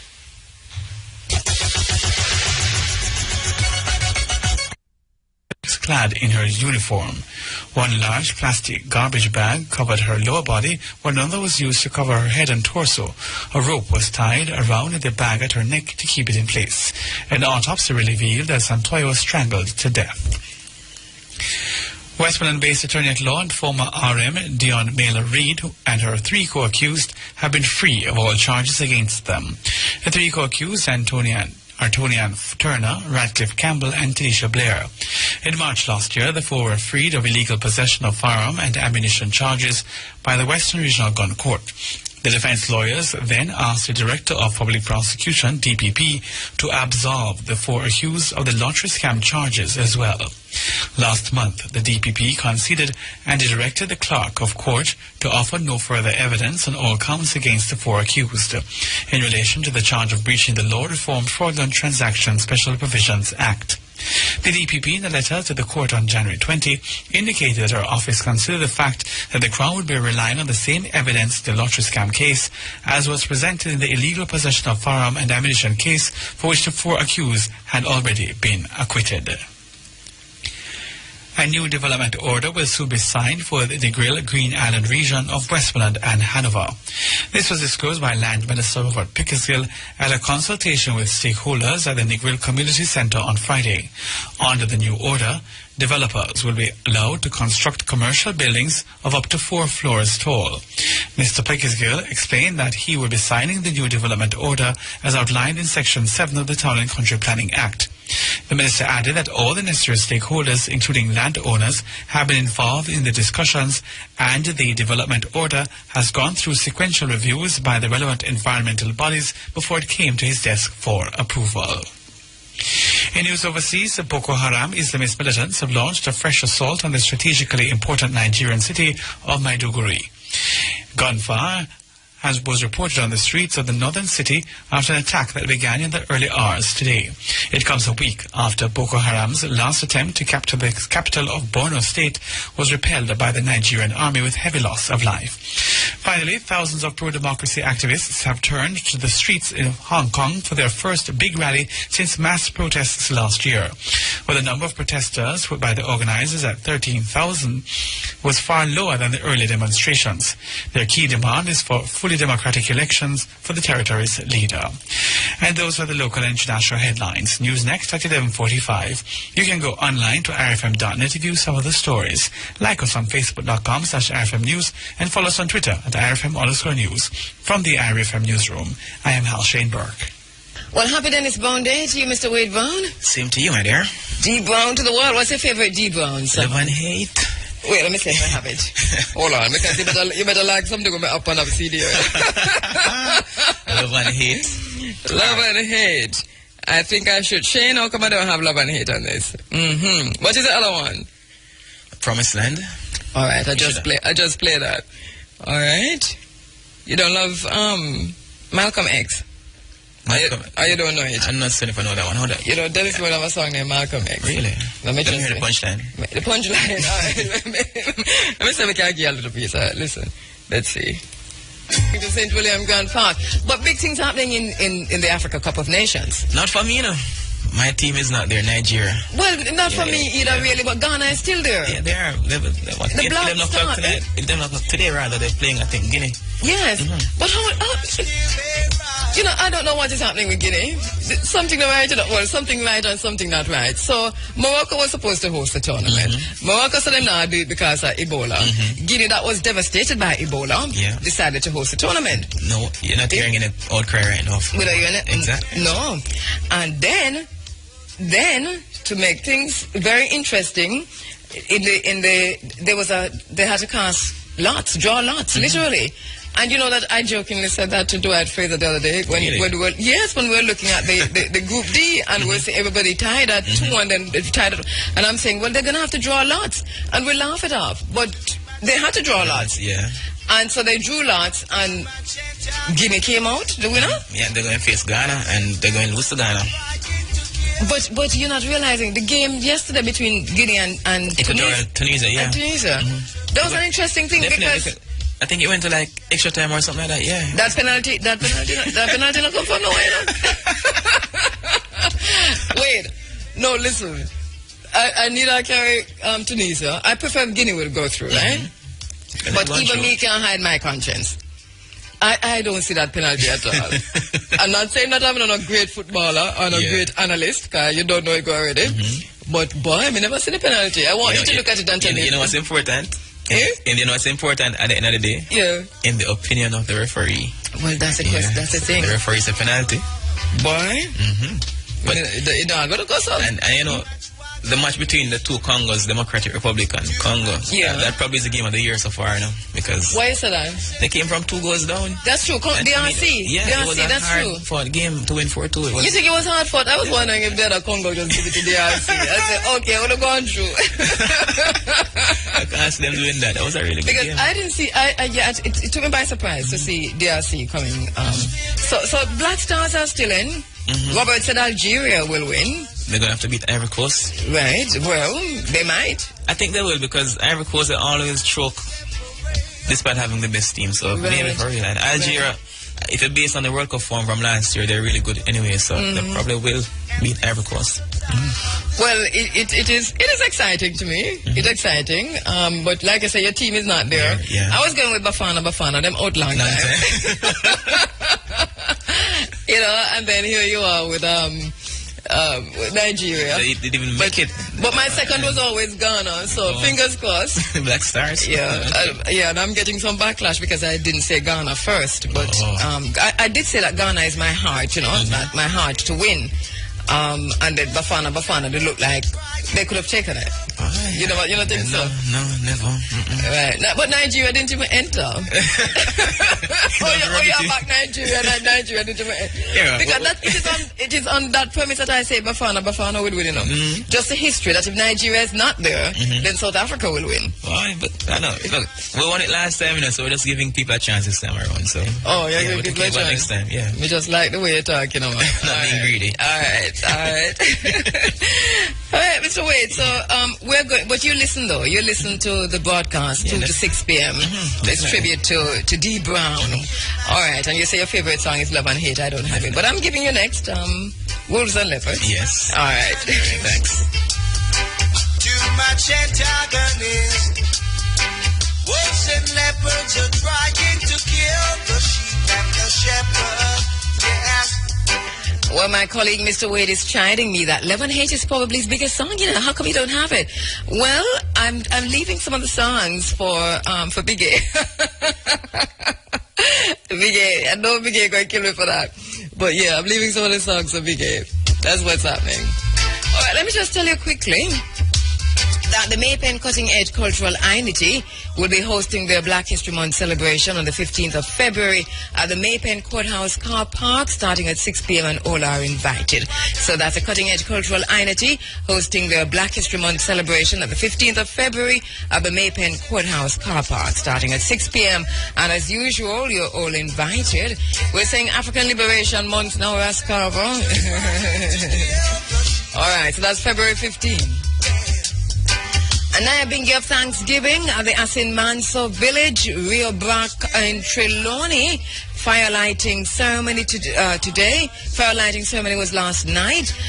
Liturgic service by the Ethiopian Orthodox priest, Father Mecca. Key exchanging ceremony between Sister Jackie Roots and Queen Mother Esabor. Guest speaker from Ghana. Is it Ghana? From Ghana. And the MC is Prince DeAndre. So that's today at Rio Braco, at the Braco Village. It's Asin Manso Village now.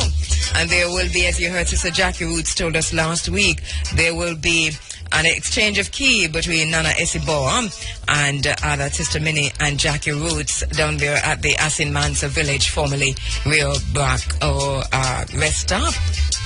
And she says the fire lighting ceremony took place last night, and today, of course, there will be the liturgic service by the Ethiopian Orthodox priest, Father Meckham, and also the exchange of keys. There's a guest speaker today from Ghana, and the MC is Prince DeAndre. Please make an effort to attend. Support our sister. Hey, thanks to Delroy Melody. So sorry that we didn't have much more time with him. Really was scheduled to begin earlier, that conversation. But you'll hear much more from Delroy Melody across IRFM as we get ready to go celebrate Jacob Miller. And once again, remember that next week we will not be in the studio. We will be coming to you from the cool hills of 9 miles in St. Anne, the spiritual home of Robert Nesta Marley, Bobby Marley. Going to be celebrating Bob Marley and paying tribute to Bob Marley next week, Sunday. We invite you to come with us. Going to be there all morning. And then we invite you once again to join us in Westmoreland on the weekend of the 20th, 2021-22. We're broadcasting Running African, the Africa Forum live from Westmoreland, paying tribute to Peter Tosh. It's a Peter Tosh festival. You know, it is what it is now. We're just going to have to call it what it is. That tribute to Peter Tosh in Westmoreland is a festival. And so Beanie Man, the Dr. Beanie Man, will be delivering the Peter Tosh lecture on the 20th from the Belmont Academy in Westmoreland. On the 21st, we're gonna be liming, jamming, chilling while the firelight. Just before the legislation, just before the bill thing that the Senate is debating, and we're just gonna be chilling. We're just gonna be chilling on. We're just gonna be chilling at the Peter Tosh Memorial Gardens on the 21st. Enough potter bubble, enough firelight, enough things are going there. So enough Naseberry I eat, enough things are going there. So on the Saturday. And then on the Sunday morning, before daylight properly, we're broadcasting live from 6 a.m. It's a Peter Tosh Festival. We're going all day. Paying tribute to Peter Tosh. It's one of the biggest festivals in Jamaica. It is what it is, and we're calling it. And you know how you do it. You come from the east. You come from the north. You come from the south. You come from the west. To celebrate, Mudabaruka, myself, along with the rest of the outside broadcast team, will be live in Westmoreland for the weekend. Today, though, we're coming to you live from St. William Grant Park. It's Dennis Brown Day, the Crown Prince of Reggae, Dennis Emmanuel Brown. Sunday, February 1 it is, in this African Liberation Month. Bob Clark is broadcasting live. He's on his way to the St. William Grant Park. The team is already there. Lego and the team in St. William Grant Park. Colin Leslie and the team. The Dennis Brown Trust. It's tribute to the Crown Prince of Reggae. The climax is in St. William Grant Park. So when we're done here, we're heading straight to Kingston. Yeah, moving to St. William Grant Park. It's Dennis Brown all day long. Can't afford to miss this Dennis Brown party, this Dennis Brown dance. Have you ever been to a Dennis Brown dance? A Dennis Brown party? Just standing by to speak with Bobby. That's Bob Clark. Too much still, baby. Well, Bob, Dennis Brown Day, and you're heading to St. William Grant Park. We had some really interesting conversation this morning, Bob, with Dennis Farron and Delroy. Melody. Yeah, I heard that. Really, really nice. I'm really looking forward to seeing that book from the Frenchman. Yeah. You know, I'll tell you something. A lot of people have been writing books, and a number of stories are fictitious. And I hope you got it right this time. Right, and that is why it is so important. And I was saying to him that he tapped into the people who were there. Like a Delroy Melody grew up with him, that he's talking with the family that's alive. Because there's a son, Taki, who lives in America and so on. So he's in contact with all of the relatives, the family and immediate family. And I think that's good. Very good, yeah. And the research, he's been doing this for many years now, 10 years. That's good. Yeah. That's good. That's a whole lot of years. All right, so Bobby, wow, I was talking about you and your relationship with Dennis Brown and giving Delroy the story just now about Dennis Brown's dad. Because somebody, I don't know if you heard Lyrics King saying Dennis and his father never get along. And I was saying that from what I hear you say, I think his father was probably very strict. His father was a strict man, but I think they got along to the point where you know, father and son, the man who wants his son to be educated and the son wants to be a singer, and that is something that is not, they never got along, but they had that relationship, you know. Yes, sir, no, sir, 3 bags full, sir, type of thing. Yes. Sam was a very strict man. As far as I was concerned, yeah. Somebody more like you, Bob. I walked over to school today, yeah. Somebody more like you, Bob. Me? Yes. I'm not a strict dad. No, I'm not a strict dad. But you're a disciplinarian. My children call me a Bob. Well, you're soft for your kids. You're soft for your kids. But for the rest of us, we can't even make a grammatical error. You know we can't make a grammatical error at the radio because you call me. It make it look like I'm a perfectionist, and I'm not. You are a perfectionist, Bob. I try to be good, and that's basically how I am. I try to be good because if you're good, you learn too, you know. While we teach, we learn. That's so right. If we're teaching, we're learning, and stuff like that. All right, what's going to happen today from St. William Grant Park? Okay, well, I'm really sorry that the venue had to be changed, you know, but it's for a good purpose. Yes. You know, anticipation and things, crowd control and all that nice thing. So we're moving to St. William Grant Park, which is now the venue. And the thing is, it's going to be big. The idea is to have these people who actually worked along with Dennis, lived with Dennis. Like I said, I was trying to find one of his girlfriends, you know, but difficulty there, you know. It's 30 years ago, maybe. Okay. But I thought I heard Lego said that one of his girlfriends going to be there. I mean, here wrong. Well, you see, Lego now is closer to the bone than me. Okay, because okay. all of that took place in Kingston, and I have left Kingston, you know, long ago. Yes, yes. But we're going to have people like Nanny Holness called me earlier on and said he's going to be on the road, so I have to call him, use telephone link and all that. Derek Harriott, who was supposed to have been his first producer, you know. People like of that. People were there with him from the early days, and then in the heights of his career and so on. We'll be hearing from those people today. And then you're interspersing that, of course, with the music. Of course. Yes. There's no way we could do it without the music. Bob, I tapped into Dennis Brown's revolutionary or African-centered Rastafari side this morning. That's a whole side of him that I thought, let me go there to suit the format of running African. And funny enough, I'm getting so many calls and so many social media commentary about this side of Dennis, that younger people are saying that we know more about the love songs, more about the romance. But he was very eclectic, don't it? He was a complex person in terms of the music. Complex is a many facets, multidimensional. Yes, I'd rather that. It's open, broad away. Yeah. And in fact, Dennis got his training from the band, because he was a member of a band. In fact, he was a resident member of the Falcons, the Fabulous Falcons, and with that you had to sing all sorts of foreign tune, local. You just had to entertain the people. You're like the record player, So when you were out in the road, you were trained from an international standpoint. So so long Jack Rastafari call you so long and all them things. It was natural for him to have done it because you had the Bob Marleys who were ahead of him, and he had to do the Bob Marley. And he was a member of the 12th tribe of Israel. Yes, he's Joseph. Yes, so it is expected that foundation would creep into the music. Of course it would. And more than creep, it would be reflected. Bob Marley was Joseph too. Bob Marley, yes, because about February 6th.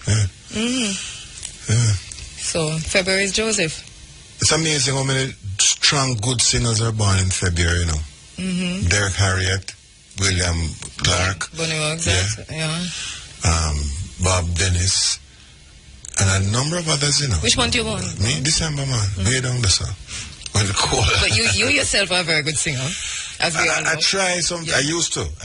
I don't know if I still have that ability, but I suppose a talent is a talent. I know last week when you were on the phone lines, the song that you wrote for Dennis Brown, that you sing 1 or 2 lines. Give about 4 lines, Bob.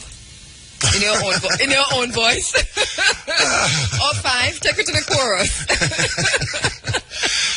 But if I follow my mind when it's crying time, I'll be crying too. But if I follow what Mom said, girl, we would be true. So you wrote that song, Bob? Yeah, man. What you write it for? And I wrote it for myself. With the wind mind?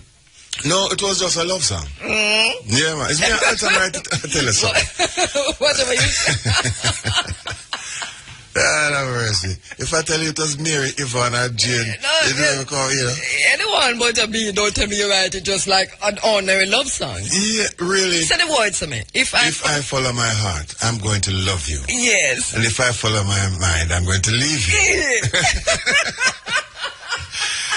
But if I follow what Mom said, we would be true, you see me. My mom liked her, Yes. So that's the idea. If I follow what... I will talk to you about it off air.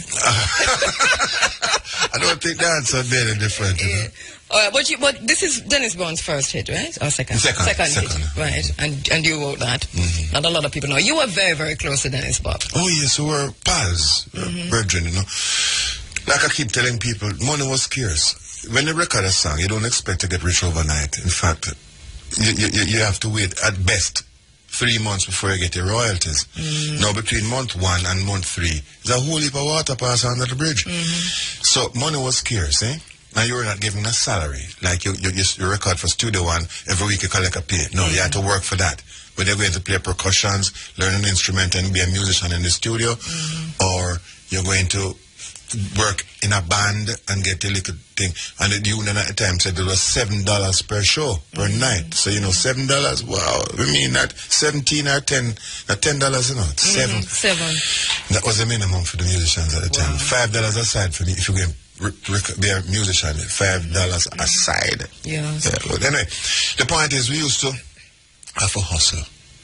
We never sell buckles and things like that. But different ways and means of making money. You sing here, you sing there, you go to Miami and you get a one night thing and you make a change and you go home and thing. So you were really into the music scene, bro? Yeah, man. What were you were what? Backup lead? I mean, you were harmonizing. Hold on, this is about Dennis Brown and I don't know.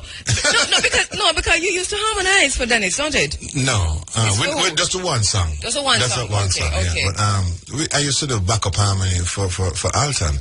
Okay. And other singers who came by in the studio, you know, who needed help.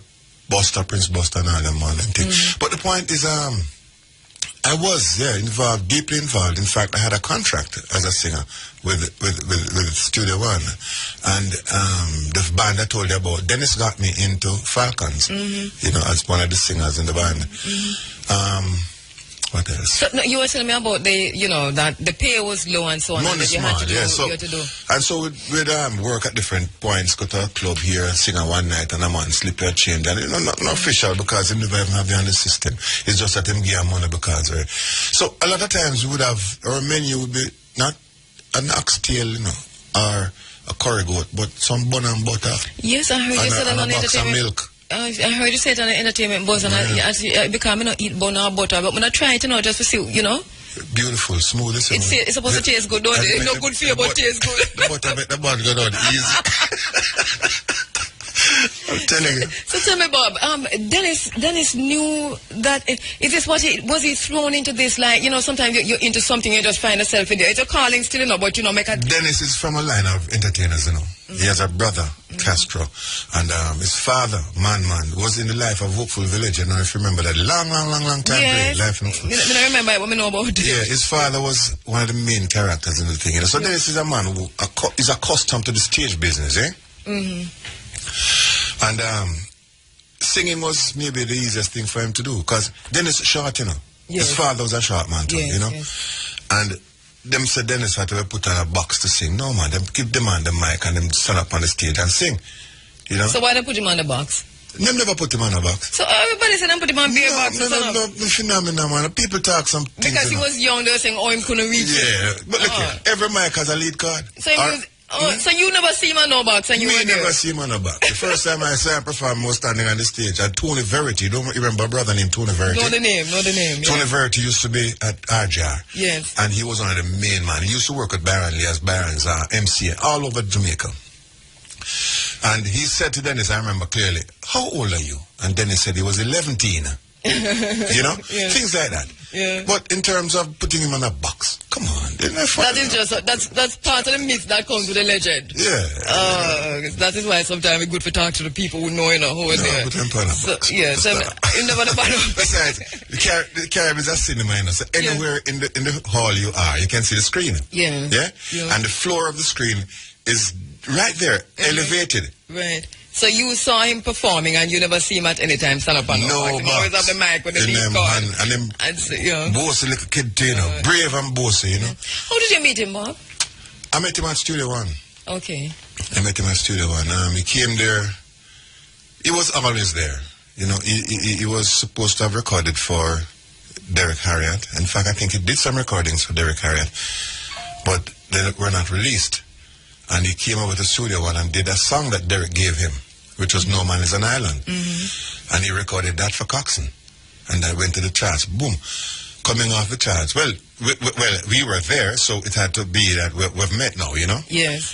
And while No Man is an Island was coming down the charts, we thought he wanted a follow-up. So we gave him that song. If I Follow My Heart. Yeah. And that was the second album. In fact, it was such a big one that it became an album title, you know. Well, today, of course, we'll be hearing some of these very songs that you're talking about here. And what does a Dennis Brown party looks like? What it sound like? A Dennis Brown dance. Dance? Big something, man. Big thing. I remember I went to one on Orange Street. I think it was the very first one. Road block from maybe all over. Big thing. You could hardly get in to the point where they had the system, you know. It was big something, man. You see, Jamaicans love Dennis Brown, you know. I think, say what you want to say. Dennis is one of the loved singers, and I use the word in the present tense. Yeah. Because even today, his music is still as strong as ever, you know. And he's maybe the most copied singer I've known, you know, in terms of his voice structure. I can think of at least 5 people who at the beginning of their career, they sounded like Dennis Brown. I know one man who used to walk like Dennis Brown. Yes, I mean, you know, I tell you. Yes. Dennis had like a sway, you know. Yeah. You know, beautiful. But he was a standard, and him still to some extent is a standard. But you remain friends for life, right? Oh, yeah, man. Up to this passing. Because I kept asking myself, how come I know Dennis Brown so well in the later days, right? Since I came to Irie. And every time I think about it, point back to you. Really? Yes. Yeah. The jingle with Dennis Brown. We were interviewing Dennis Brown almost every day on Music News. He performed on the Reggae Bash and so on. Yeah, he became a part of the IRFM family. And every time I think about it, I said, that must be you. I just think. I was very instrumental in all of that. Yeah, and I'm sure. All right, well, congratulations, Bob. You know, Dennis was a humble person too, you know. We can't leave that out, you know. Humble. Michael Barnett used to have a program called Inseparable, I think it was, or I don't remember what Michael's program was. That is Michael from Miguel Models. Yeah. Michael, okay, not Dr. Michael Barnett, who's always on this program. No, we have another Michael Barnett. It is a doctor, no difference. Yeah. Michael Barnett, yeah. And entertainment. I remember while they were negotiating at one point, you know, his brother was saying, like, let's say that the fee was X. And his brother was saying, no, man, X plus, man. Then he said, no, my brother, let's not be, and he used a word. I'm on a word, I know. Yeah. Presumptuous. Oh. Let's not be presumptuous, you know? Meaning what? Take the offer? Yes, man. Let's go along with it. This was Dennis Brown and Friends, you know. Yeah. Where he was the host of the program.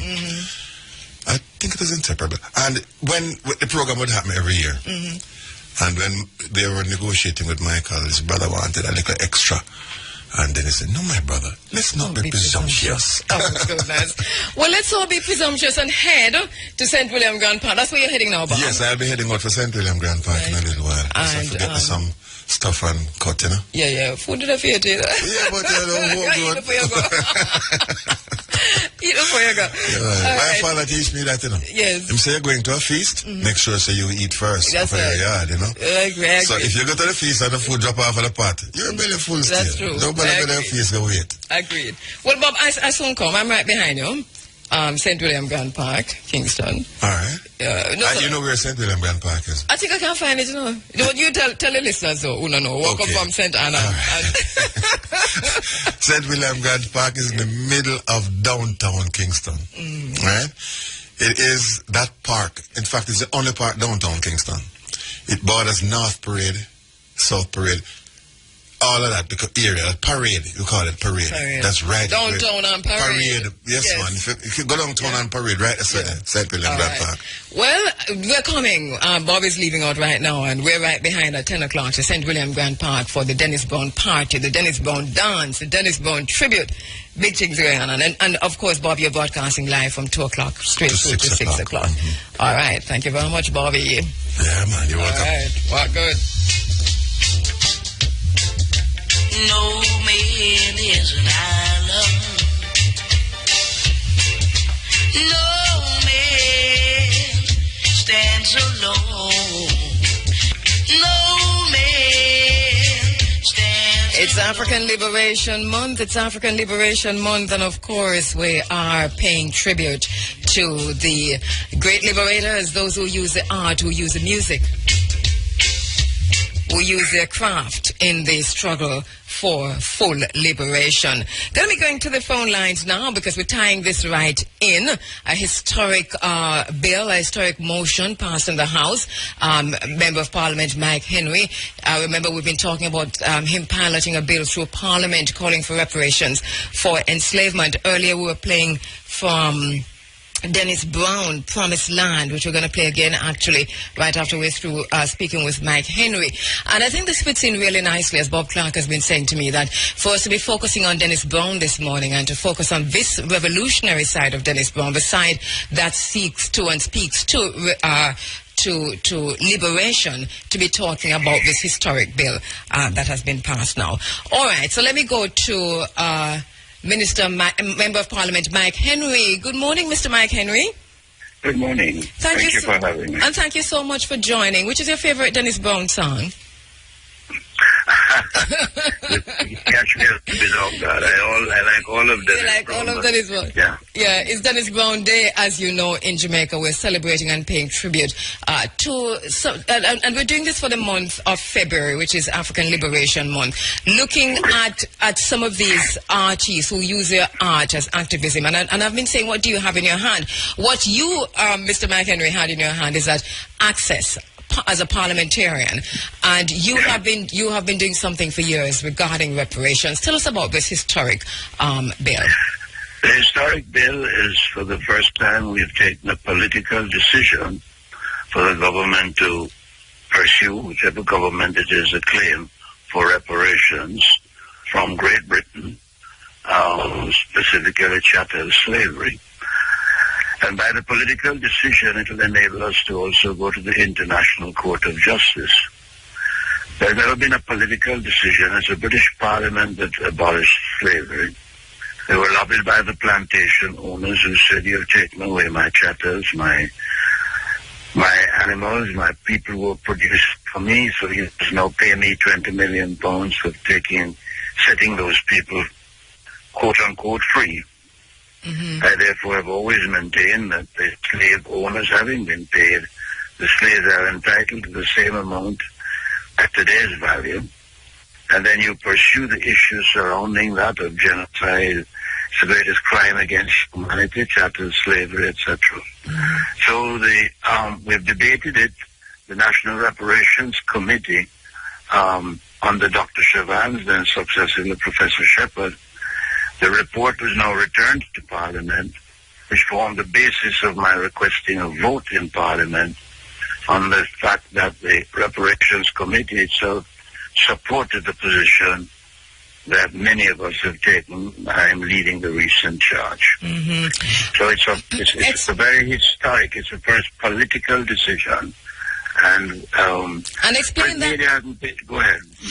I noticed that there's not much about this historic decision in the media as yet, and that I find very interesting. But let us look at it for our listeners to understand why. And it's something you have been stressing personally for a very long time, that there needs to be a political decision on this.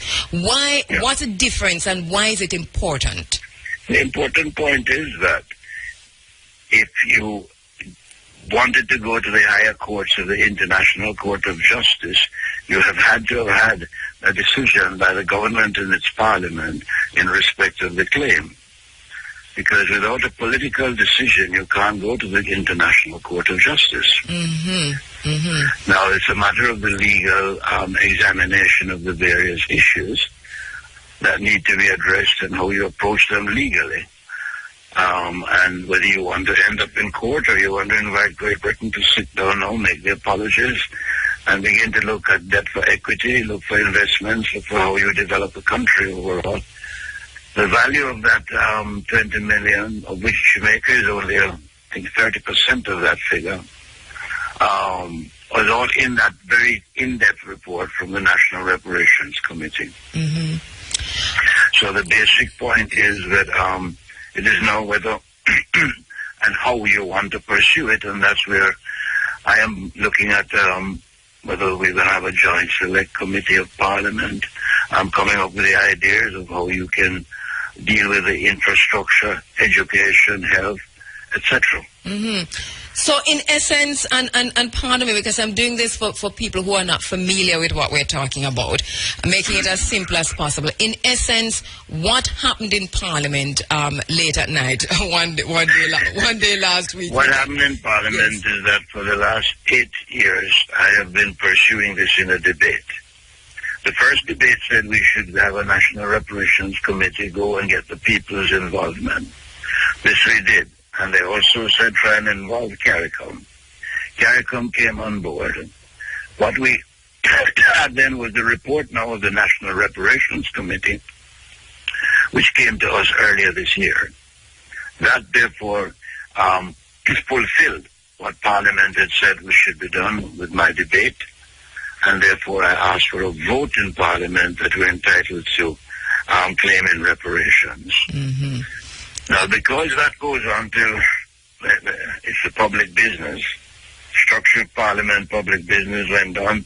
We finished debating this close to 9 o'clock, I think, at night. Yes. Speaking was the Minister of State for Foreign Affairs. Earlier in the debate, the Minister, Substantive Minister, Lisa Hanna, had spoken. The leader of the opposition spoke in this recent Tuesday closure. And a number of other persons spoke. The opposition spokesperson, Babsy Grange, Dr. Ken Ball, and there wasn't a dissenting voice that spoke against for the issue. So the point is, I've always maintained that since it was by an act of British Parliament that slavery was abolished, and then they said, well, set the chattel slaves. You must remember, chattel slaves had no human rights. You were treated like animals. And the British said, well, open the gates, let them free, go and find a free village. They can grow what they need to eat, but they'll never be able to own the land. So on that basis, the plantation owners lobbied the British government for compensation for their slaves that they had lost their engine of production. And the British government then 40% of their treasury, £20 million, was paid out to the slave owners. My position is that having set the 20 million, you've already set a figure.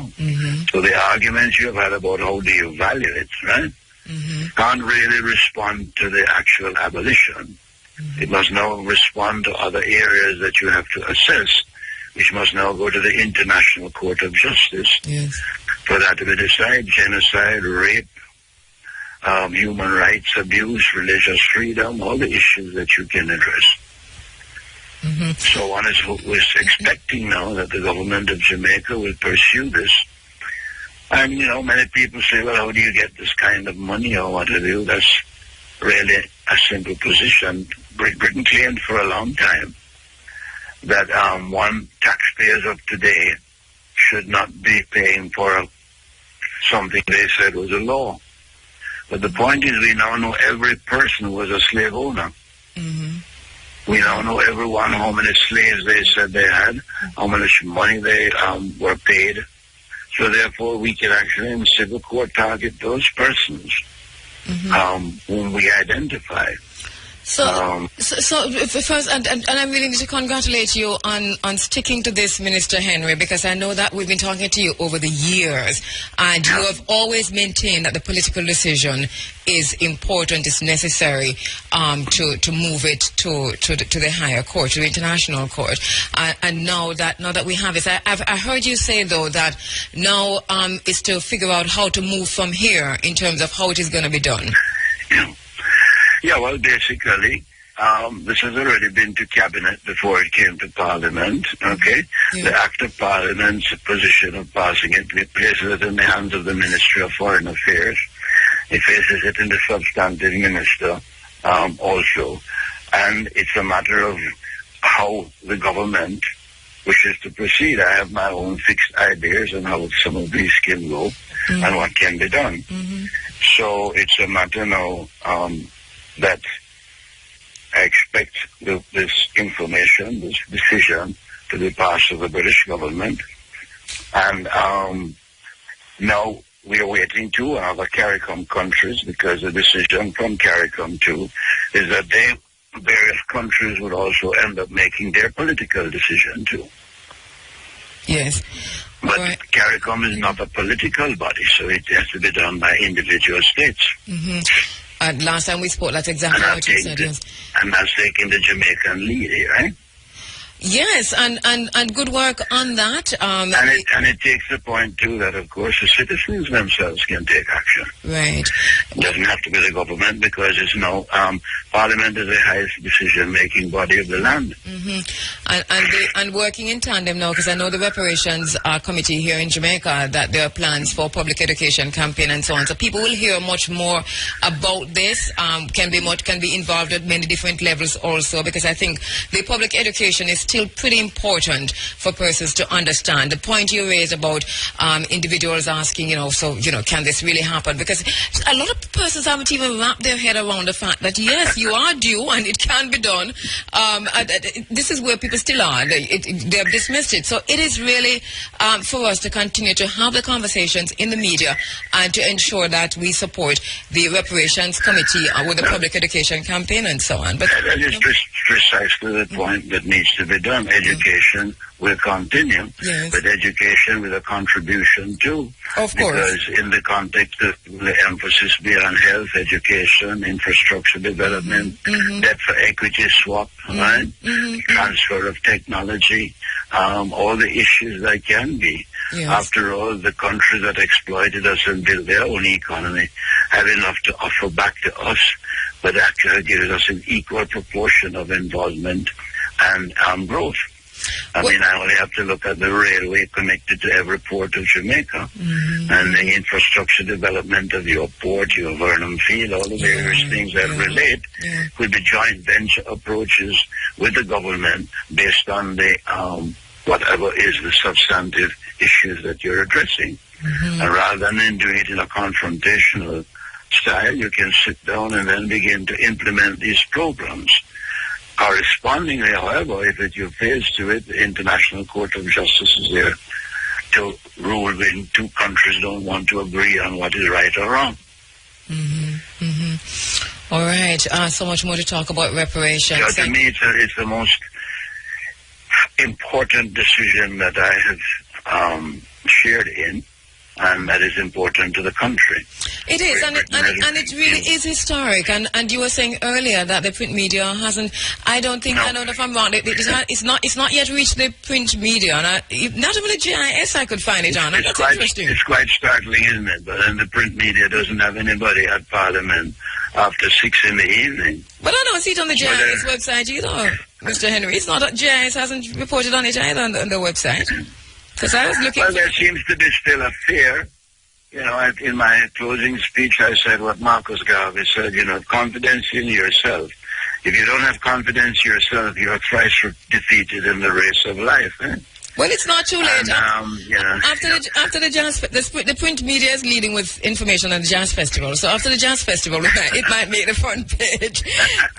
Thank you very much, Mr. Henry. Great work. Well, the fight is only just begun. Of course. Aluta continua. Of course, I've talked about my own ambivalence. I am ambivalent about all of this. And ambivalent does not mean resistant. It means that I'm just asking some questions. And until those questions I'm clear in my mind, then I'm on no side. Questions need to be asked. Questions need to be asked about possession. Questions need to be asked about promoters who are having shows and events and licensing. Questions need to be asked about the licensing authority that is being set up.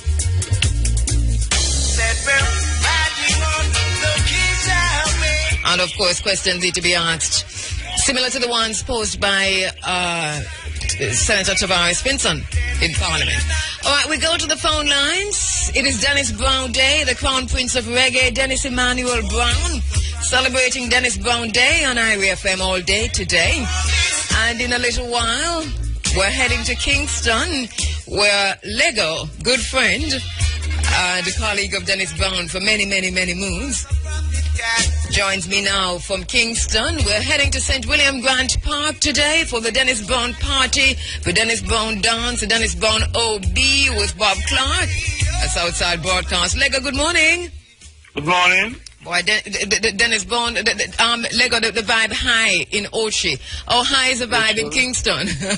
Yeah, well, the vibe is high, but the people are a little disappointed that we didn't get the permit to keep it at RNC because the police said that little violence going on in the area. Yes. Which, it is not, to me, yes. Attention is there, but I don't believe it's detrimental to the thing I could have keep, but like the police said, they're not taking any chances. Yes, and because, we understand and that. I have to see with them, Yeah, we understand that, we understand that. Yeah. But otherwise, the vibe is high. You don't see the people that, is the point about that we are going to from 2 to 6 in the park, If they go on there, it is go on to later, but that's a permission there that to get from the KCC, you know? Right. Because I get the lighting thing in the park and thing, but the police just say, well, they have security around anyhow, you know? Of course, yes. I know it's a nice, man. Yeah, man. So what? So, but we're still having a party in the park. Yeah, we're still having a party in the park from 2 to 6 with Bob Clark. Yes. And we'll have a band, Exodus Revolution, with some singers from Sweden, from Japan, and some, you know? Yes. So they'll be performing there, and for those satisfully got you have, yeah?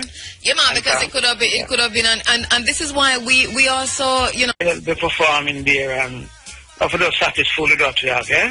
Yeah, man, because it could have been, and this is why we also, you know, have to think about violence in Jamaica and violence, not just in Kingston but across Jamaica, because this is the reason why the venue is being pushed back. It's been moved from Orange Street, and as I said before, we totally understand that. But good thing we could get St. William Grand Park in time, and maybe you never know. Maybe it's an enclosed area. Maybe it works out even better. Who knows? All right, so here we are at St. William Grand Park from 2 to 6, and give us an idea of what's going to happen there today. Well, we're going to have Bob Clark, and he's going to interview a lot of the people who go with Dennis Brown, some of the big women who actually used to not take care of when his mother wasn't there, you know, and thing, and we'll have like I said, we'll have the band playing, a band one side of the park playing, and a lot of people going to come out. Yeah, man, and Dennis Brown music all day. All day, sweetheart. And friends of Dennis Brown, like I said, will be there. Yes. Yeah? Yes. All right, we're looking forward to that, and we'll see you in a little while. Lego. We're heading to Kingston in just a few minutes. Okay, I'm already down by the park there, and near to the park. You know, all right, okay. Give thanks. All right. Thank you so much. See you later. All right, the celebration of the Crown Prince of Reggae.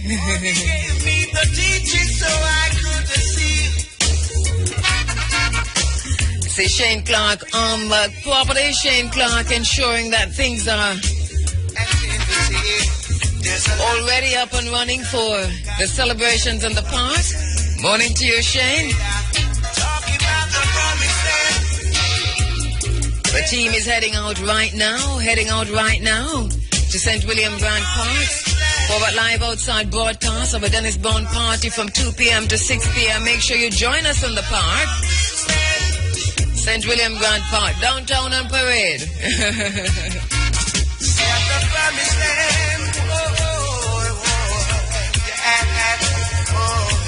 Thank you so much. Thank you so much. On the internet, thank you so much. On Twitter, thank you so much. On Facebook, thank you so much. We're getting all of your emails, your tweets, your Facebook posts. In just 9 minutes, a big A will be up.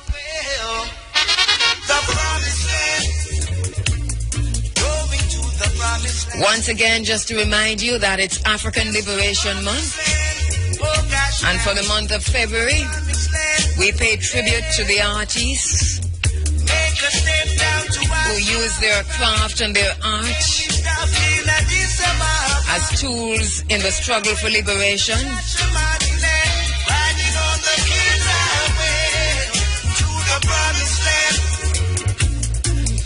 Next week, Sunday, we'll be live from 9 Miles. Join us in 9 Miles, St. Anne. Sunday, the 8th of February, the Africa Forum comes to you live from 9 Miles in St. Anne as we pay tribute to Robert Nesta Marley, Bobby Marley, and the cool hills of 9 Miles. It's a spiritual journey as we return to the place.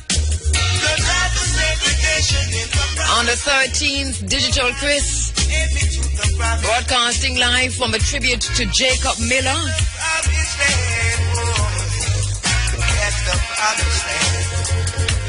On the 20th, the Dr. Beanie Man delivers the Peter Tosh Lecture at the Belmont Academy in Westmoreland. DJ Sunshine comes to you live along with the entire outside broadcast team. On the 20th of February from Westmoreland. On the 21st of February, we're liming, we're jamming, and we're hanging. Then I said to myself, keep at the Peter Tosh Memorial Gardens. Make it a weekend on the 22nd of February. We broadcast live all day. From 6 a.m., the Africa Forum. Mutabaruka joins me in Westmoreland for the Peter Tosh Festival.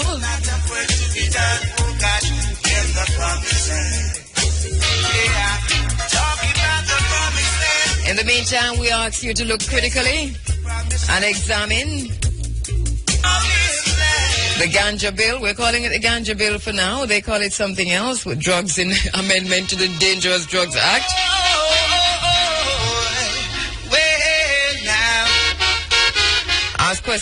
Ask questions about the establishment of a licensing agency which will regulate.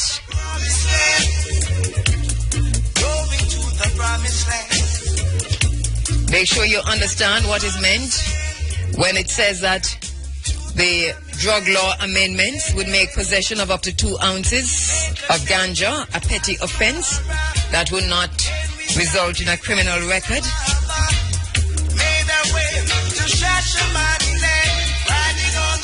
Make sure that you understand what will happen if you have 3 ounces, 2.5 ounces. And make sure that you understand that it's still a petty offense up to 2 ounces. And what will happen if you're ticketed, and how many times can you be ticketed? What will be the cost of a ticket?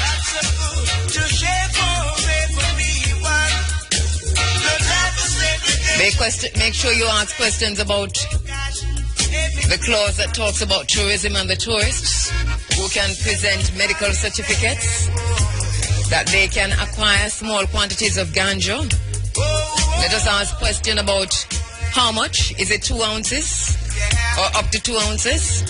And if it is more, are we creating a new segment, a new sector for tourism, for tourist couriers with medical certificates? And how do we get around that? Promoters of events in Jamaica, make sure you ask questions.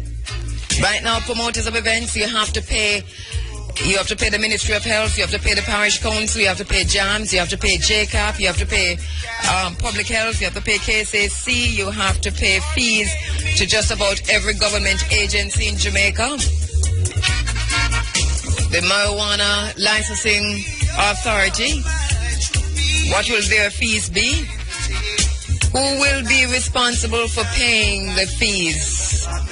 And if someone is caught at your events with more than 2 ounces of ganja, who is liable? What are the consequences? And we heard Senator Tavares Finson raise issues, raise concerns, even while he says he agrees with the bill, but he's been raising concerns about how this bill will affect Rastafarians in particular. And I think this is something that Rastafarians in particular should be paying some attention to. Also, he talked about the fact that since Rastafarians will be allowed will be permitted to carry transport ganja, well, who then determines who's a Rastafarian? And that in itself is another issue.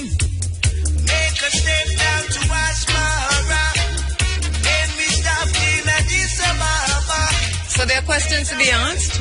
Once again, there is nothing wrong with asking questions. It is out of ambivalence that we ask questions. And sometimes it is out of ambivalence that we get the very best results, because the questions are posed and answered. When 2 parties have already agreed that the bill is going to be passed, it's hardly likely that they'll be asking the really, really tough questions. So step forward, Rastafari, critical thinkers, and make sure that you're interrogating this on all levels. As I said earlier, my ambivalence comes from my knowledge my knowledge of how government works in Jamaica. And that if Rastafari, which is in essence the establishment, the anti-establishment, if Rastafari by way of a ganja lobby, if Rastafari becomes integrated, incorporated into the establishment through the process of debating the ganja bill and signing on to this and signing on to that without asking the relevant questions,